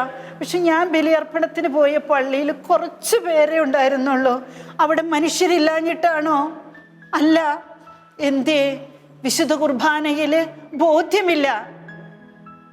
പ്രാർത്ഥിക്കണം, പ്രാർത്ഥന കുറയ്ക്കല്ലേ. ബലിയർപ്പണത്തിന് ബോധ്യം കിട്ടാൻ, ബലിയാടുകൾക്ക് ബലിവസ്തുവായി തീർന്ന കർത്താവിൻ്റെ ബലിക്കല്ലിനരികിലേക്ക്, കാൽവരി കുരിശിനരികിലേക്ക് ഓടിയണയാൻ മക്കളെ പ്രാർത്ഥിക്കണം, പുരോഹിതരെ പ്രാർത്ഥിക്കണം. പലരിലൂടെയും ഞാൻ മനസ്സിലാക്കി, പല വൈദികർക്കും അവിടെ നമ്മുടെ കേരളത്തിൽ നിന്ന് പോയവർക്ക് പോലും ഞാൻ കേട്ടറിഞ്ഞതാണ് കേട്ടോ. ദിവസവും ബലിയർപ്പിക്കണമെന്നും അവിടെ ഒരു നിർബന്ധവും ഇല്ലെന്ന്. പലരും അങ്ങനെ സ്കിപ്പ് ചെയ്ത് ജീവിക്കുന്നുണ്ടെന്ന് ഞാൻ അറിഞ്ഞു. എൻ്റെ അറിവല്ല ഇത്, സ്വർഗത്തിൻ്റെ വേദനയാണ്. പ്രിയപ്പെട്ട മക്കളെ, നെഞ്ചിൽ കൈവച്ച് ഞാനിത് പറയുമ്പോൾ പിളർക്കപ്പെട്ട അമ്മയുടെ ഹൃദയത്തിൻ്റെ രോദനമുണ്ടെന്ന് മനസ്സിലാക്കണേ. ബലികൾ അർപ്പിക്കപ്പെടുന്ന ദേവാലയങ്ങൾ ശൂന്യമായി കിടക്കാൻ പാടില്ല. തകർക്കപ്പെട്ടതെല്ലാം നമുക്ക് തിരിച്ചു പിടിക്കാൻ ആ ബലിപീഠത്തിനരികിലേക്ക് നിങ്ങൾ ചെല്ലണം, ഞാനും ചെല്ലണം. അർപ്പിക്കപ്പെടുന്ന ബലിയാടായ ക്രിസ്തുവിനെ സ്വീകരിക്കണം, ക്രിസ്തുവിന് വേണ്ടി ജീവിക്കണം. ജീവിച്ചിരിക്കലും ക്രിസ്തു നമ്മുടെ ജീവിതത്തിൽ ഇല്ലെങ്കിൽ എവിടെയാണ് നമുക്ക് ജീവനുള്ളത്? അതുകൊണ്ട് ദിവ്യകാരുണ്യ ഈശോയുടെ സവിധത്തിലേക്ക് അണയാൻ മറക്കരുതേ. പരിശുദ്ധ അമ്മ വരുന്ന സന്ദേശങ്ങളിലൊക്കെ പറയുന്നുണ്ട്, യൂറോപ്യൻ നാടുകളിലെ വഷളത്വങ്ങൾ. എങ്ങനെയാണ് വഷളത്വങ്ങൾ ഉണ്ടാകാതിരിക്കുക?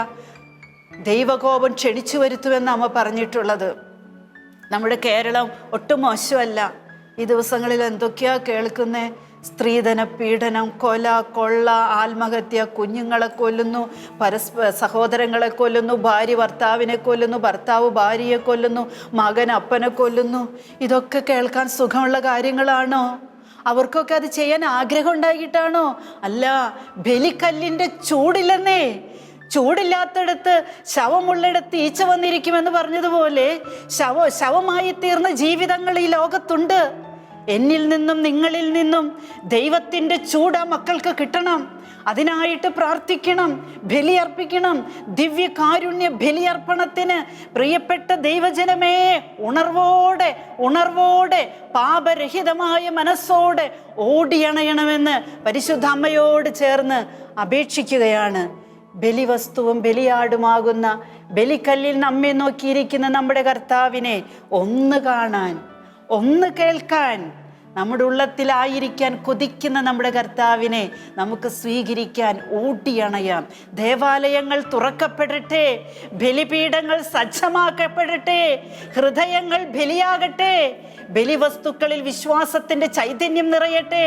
ആത്മാവ് ഇറങ്ങി വരുമ്പോൾ ശ്രവിക്കുന്നവരിലും പങ്കെടുക്കുന്നവരിലും അർപ്പിക്കുന്നവരിലും ദൈവത്തിൻ്റെ ചൈതന്യം, തിരുശരീര രക്തങ്ങളുടെ ചൈതന്യം, ആത്മാവിൻ്റെ അഭിഷേകം അളവില്ലാത്ത വിധത്തിൽ പെയ്തിറങ്ങട്ടെ എന്ന് ഓരോരുത്തരും ഈ നിമിഷത്തിലൊന്ന് കരങ്ങൾ ഉയർത്തി ദൈവത്തെ സ്തുതിച്ചുകൊണ്ട് പ്രാർത്ഥിച്ചേൻ. ഹല്ലേലൂയ, ഹല്ലേലൂയ, ഹല്ലേലൂയ, ഹല്ലേലൂയ, ഹല്ലേലൂയ, ഹല്ലേലൂയ, ഹല്ലേലൂയ, ഹല്ലേലൂയ. ദൈവത്തിൻ്റെ വചനമേ, അവതരിച്ച വചനമേ, മനുഷ്യനായ വചനമേ, മനുഷ്യനായി അവതരിച്ച വചനമേ, മാംസമായ വചനമേ, ബലിയായ വചനമേ, പുതുജീവനേകിയ ദൈവമേ, അങ്ങേക്ക് ആരാധന, സ്തുതി, സ്തോത്രം. Hallelujah, hallelujah. മാതാവിൻ സന്ദേശങ്ങൾ മാനവരോടായി കേഴുന്നു. പാപവഴികൾ ഉപേക്ഷിപ്പിൻ, പാപിക്കായി പ്രാർത്ഥിപ്പിൻ. മാതാവിൻ സന്ദേശങ്ങൾ മാനവരോടായി കേഴുന്നു. പാപവഴികൾ ഉപേക്ഷിപ്പിൻ, പാപിക്കായി പ്രാർത്ഥിപ്പിൻ.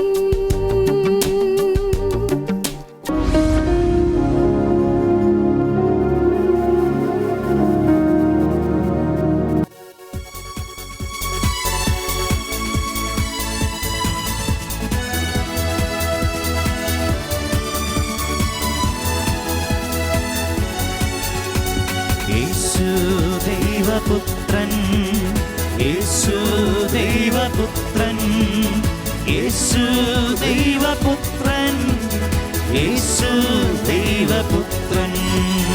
ആരാധന, ആരാധന, ആരാധന, ആരാധന. യേശു ലോകരക്ഷകൻ, യേശുവാണ് ലോകരക്ഷകൻ, യേശുവാണ് ലോകരക്ഷകൻ. ഹല്ലേലൂയ. യേശു മാത്രമാണ് എൻ്റെ രക്ഷകൻ. ആരാധന, ഞങ്ങളെ ആരാധിക്കുന്നു, സ്തുതിക്കുന്നു. ആരാധന, ആരാധന, ആരാധന. ഒറ്റ വിളി യേശുവേ.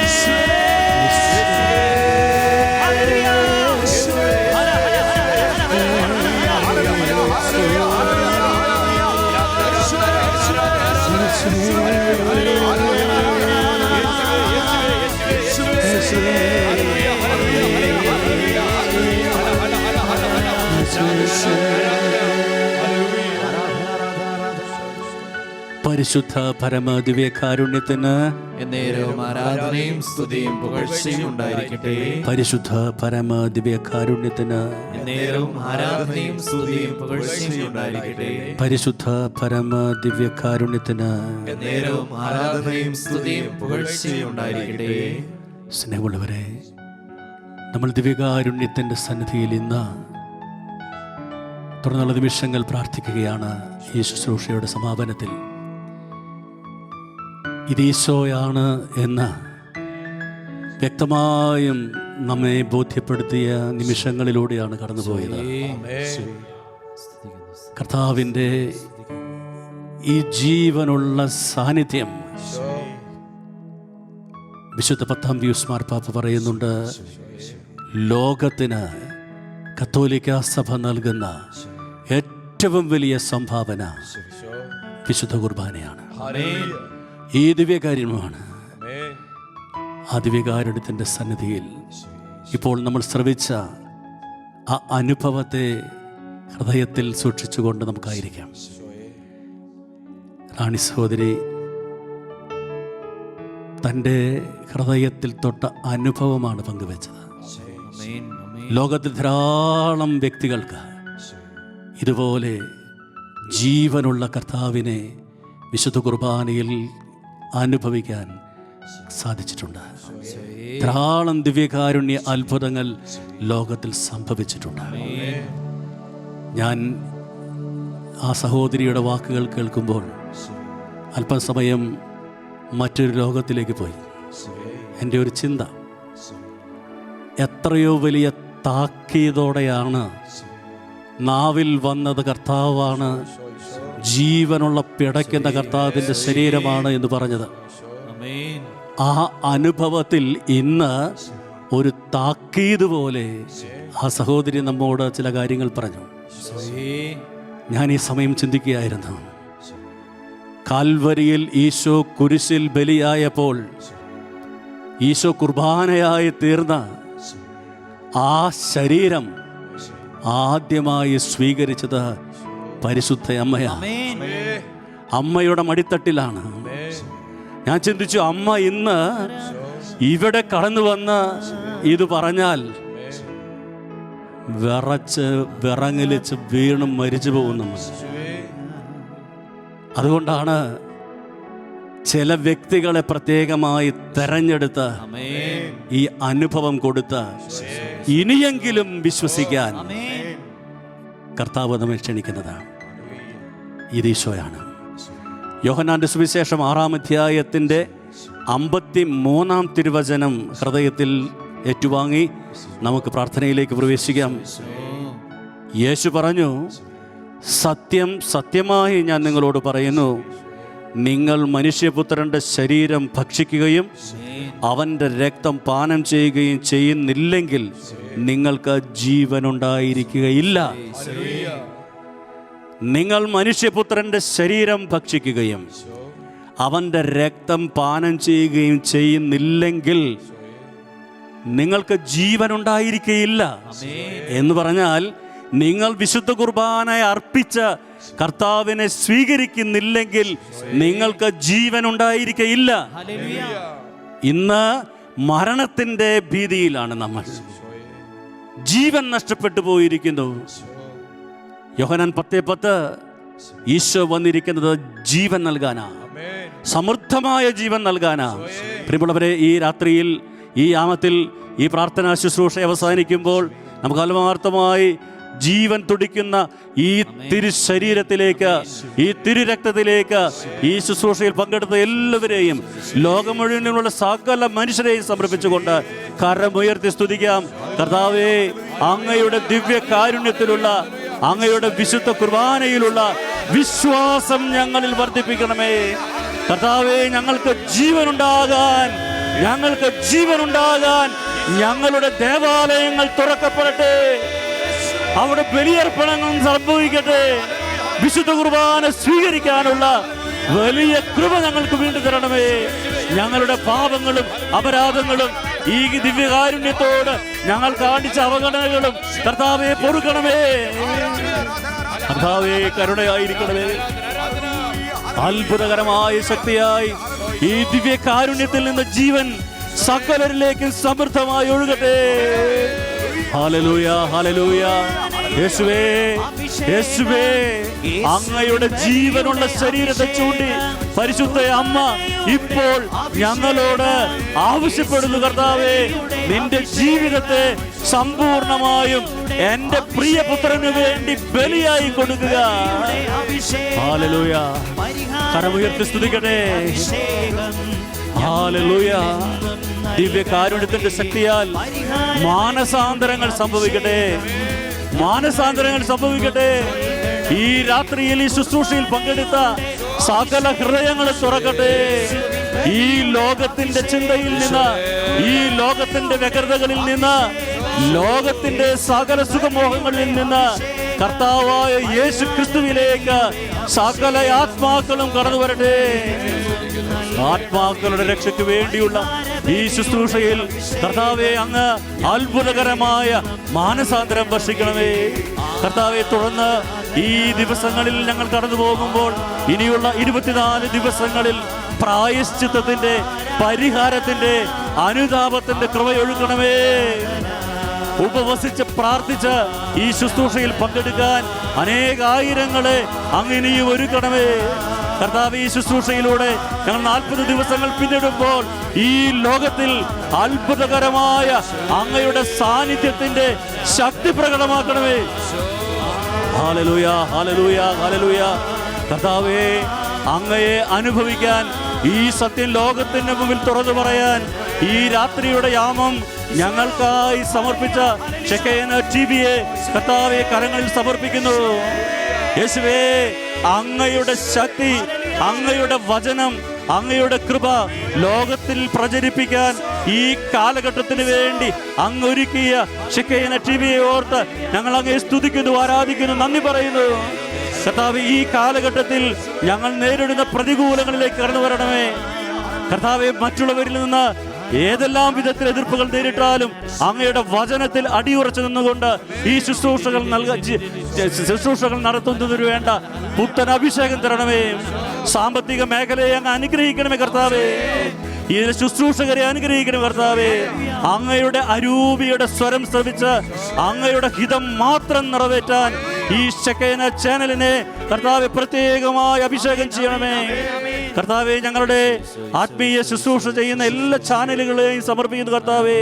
ഗുഡ്നസ് ടിവിയെയും ഷാലോം ടിവിയെയും ലോകത്തിലുള്ള സകല ടെലിവിഷൻ ചാനലുകളെയും സമർപ്പിക്കുന്നു കർത്താവെ. അങ്ങയെ ലോകത്തിന് മുമ്പിൽ അവതരിപ്പിക്കാൻ അത്ഭുത ശക്തിയായി മാറട്ടെ. Hallelujah, hallelujah. കരങ്ങൾ കൂപ്പി നമ്മൾ കർത്താവിൻ്റെ ആശീർവാദം സ്വീകരിക്കുമ്പോൾ ഫാത്തിമയിൽ മാലാഖ പഠിപ്പിച്ച മാപ്പപേക്ഷ പ്രാർത്ഥന നമുക്ക് ഏറ്റുചൊല്ലാം. നമ്മൾ എന്തൊക്കെ പറയാൻ ആഗ്രഹിക്കുന്നുവോ, എന്തൊക്കെ സമർപ്പിക്കാൻ ആഗ്രഹിക്കുന്നുവോ, ഏതെല്ലാം യോഗങ്ങൾ ദിവ്യകാരുണ്യത്തിന് മുമ്പിൽ സമർപ്പിക്കാൻ ആഗ്രഹിക്കുന്നുവോ, അതൊന്നും നമുക്ക് സാധിച്ചിട്ടില്ലായിരിക്കാം. പക്ഷേ അതെല്ലാം കർത്താവിനറിയാം. അവിടെ നിന്ന് ഏറ്റെടുത്തിട്ടുണ്ട്. ഹൃദയം തുറന്ന് ഈ മാപ്പപേക്ഷ പ്രാർത്ഥന നമുക്ക് ഏറ്റുചൊല്ലാം. എൻ്റെ ദൈവമേ, ഞാൻ അങ്ങയിൽ വിശ്വസിക്കുന്നു, ഞാൻ അങ്ങയെ ആരാധിക്കുന്നു, ഞാൻ അങ്ങയിൽ പ്രത്യാശ അർപ്പിക്കുന്നു, ഞാൻ അങ്ങയെ സ്നേഹിക്കുന്നു. അങ്ങയിൽ വിശ്വസിക്കാത്തവർക്ക് വേണ്ടി, അങ്ങയെ ആരാധിക്കാത്തവർക്ക് വേണ്ടി, അങ്ങയിൽ പ്രത്യാശ അർപ്പിക്കാത്തവർക്ക് വേണ്ടി, അങ്ങയെ സ്നേഹിക്കാത്തവർക്ക് വേണ്ടി ഞാൻ അങ്ങയോട് മാപ്പ് ചോദിക്കുന്നു. ഒരു നിമിഷം നിശബ്ദത. അനുതാപത്തിൻ്റെ കണ്ണുനീരൊഴുക്കാൻ കൃപ തരണമേ എന്ന് പ്രാർത്ഥിക്കുക. പ്രായശ്ചിത്തവും പരിഹാരവും ചെയ്യാൻ കൃപ കിട്ടാൻ പ്രാർത്ഥിക്കുക. ഒരു പുതിയ ജീവൻ, ഒരു പുതിയ വ്യക്തിത്വം കർത്താവിൻ്റെ ആത്മാവ് നിന്നിൽ രൂപപ്പെടുത്താൻ പ്രാർത്ഥിക്കുക. ആദ്യം ദൈവരാജ്യം, ബാക്കിയെല്ലാം കൂട്ടിച്ചേർക്കപ്പെടും. പരിശുദ്ധ അമ്മയുടെ വിമല ഹൃദയത്തിൽ പൂർണ്ണമായും നമ്മെ പ്രതിഷ്ഠിക്കാം. ആ അമ്മ നമ്മെ പൂർണ്ണമായും ഈശോയുടെ ഹൃദയത്തിലേക്ക് സമർപ്പിക്കാം. നമുക്ക് ഈശോയുടെ ആശീർവാദം സ്വീകരിക്കാം. പരിശുദ്ധ ശരീരത്താലും വിലയേറിയ രക്തത്താലും പാപത്തിൻ കരകളിൽ നിന്നും മർത്യനു നീ മോചനമേകി. സകലേശ ദിവ്യകടാക്ഷം തൂഗണമേ വത്സലസുതരിൽ നിർമ്മലരാ ജീവിച്ചിടുവാൻ ചിന്തണമേ ദിവ്യവരങ്ങൾ. ഇരു കരങ്ങളും ഉയർത്തി വിളിക്കുന്നു യേശുവേ.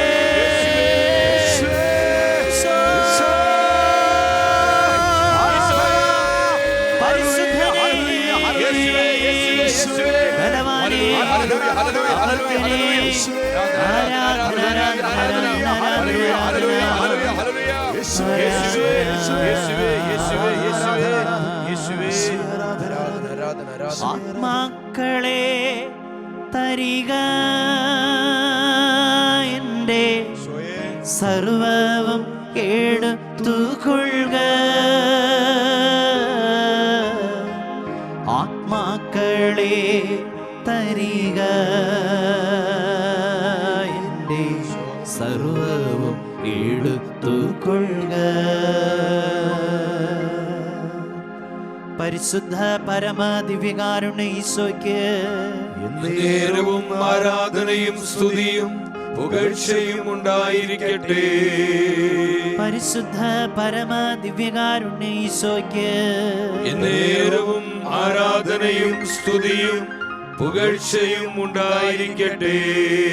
നിത്യസ്തുതിക്ക് യോഗ്യനായ പരിശുദ്ധ പരമ ദിവ്യകാരുണ്യ ഈശോയ്ക്ക് നേരവും ആരാധനയും സ്തുതിയും പുകഴ്ചയും ഉണ്ടായിരിക്കട്ടെ. സ്വർഗത്തിന്റെ നിലവിളിക്ക് ഉത്തരമായി നിത്യനാശത്തിലേക്ക് പോകുന്ന ആത്മാക്കളെ യേശുവിനായി നേടുവാൻ, സഹനങ്ങൾ കാഴ്ചവെച്ച് പരിത്യാഗമെടുത്ത് പ്രാർത്ഥിക്കുവാൻ സമർപ്പണമുള്ള വ്യക്തികൾ, നിങ്ങളുടെ പേരും അഡ്രസ്സും ഫോൺ നമ്പറും, നിങ്ങൾ ഈ ദിനങ്ങളിൽ ചെയ്യുവാൻ ആഗ്രഹിക്കുന്ന പരിത്യാഗ പ്രവൃത്തികൾ ഏതെല്ലാം എന്നതും വാട്സപ്പിലൂടെയോ ഇമെയിലിലൂടെയോ ഞങ്ങളെ അറിയിക്കുക. WhatsApp number 9496178411. Email shekinaprayerbank@gmail.com.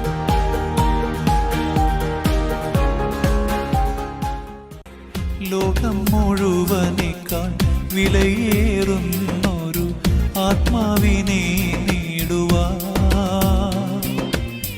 ലോകം മുഴുവനേക്കാൾ വിലയേറുന്നൊരു ആത്മാവിനെ നേടുവാൻ,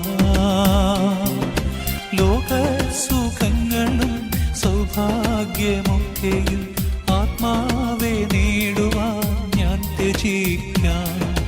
ലോകം നൽകിയിടുന്ന നൊമ്പരമൊക്കെയും ആത്മാക്കൾക്കായി ഞാൻ കാഴ്ച നൽകാം.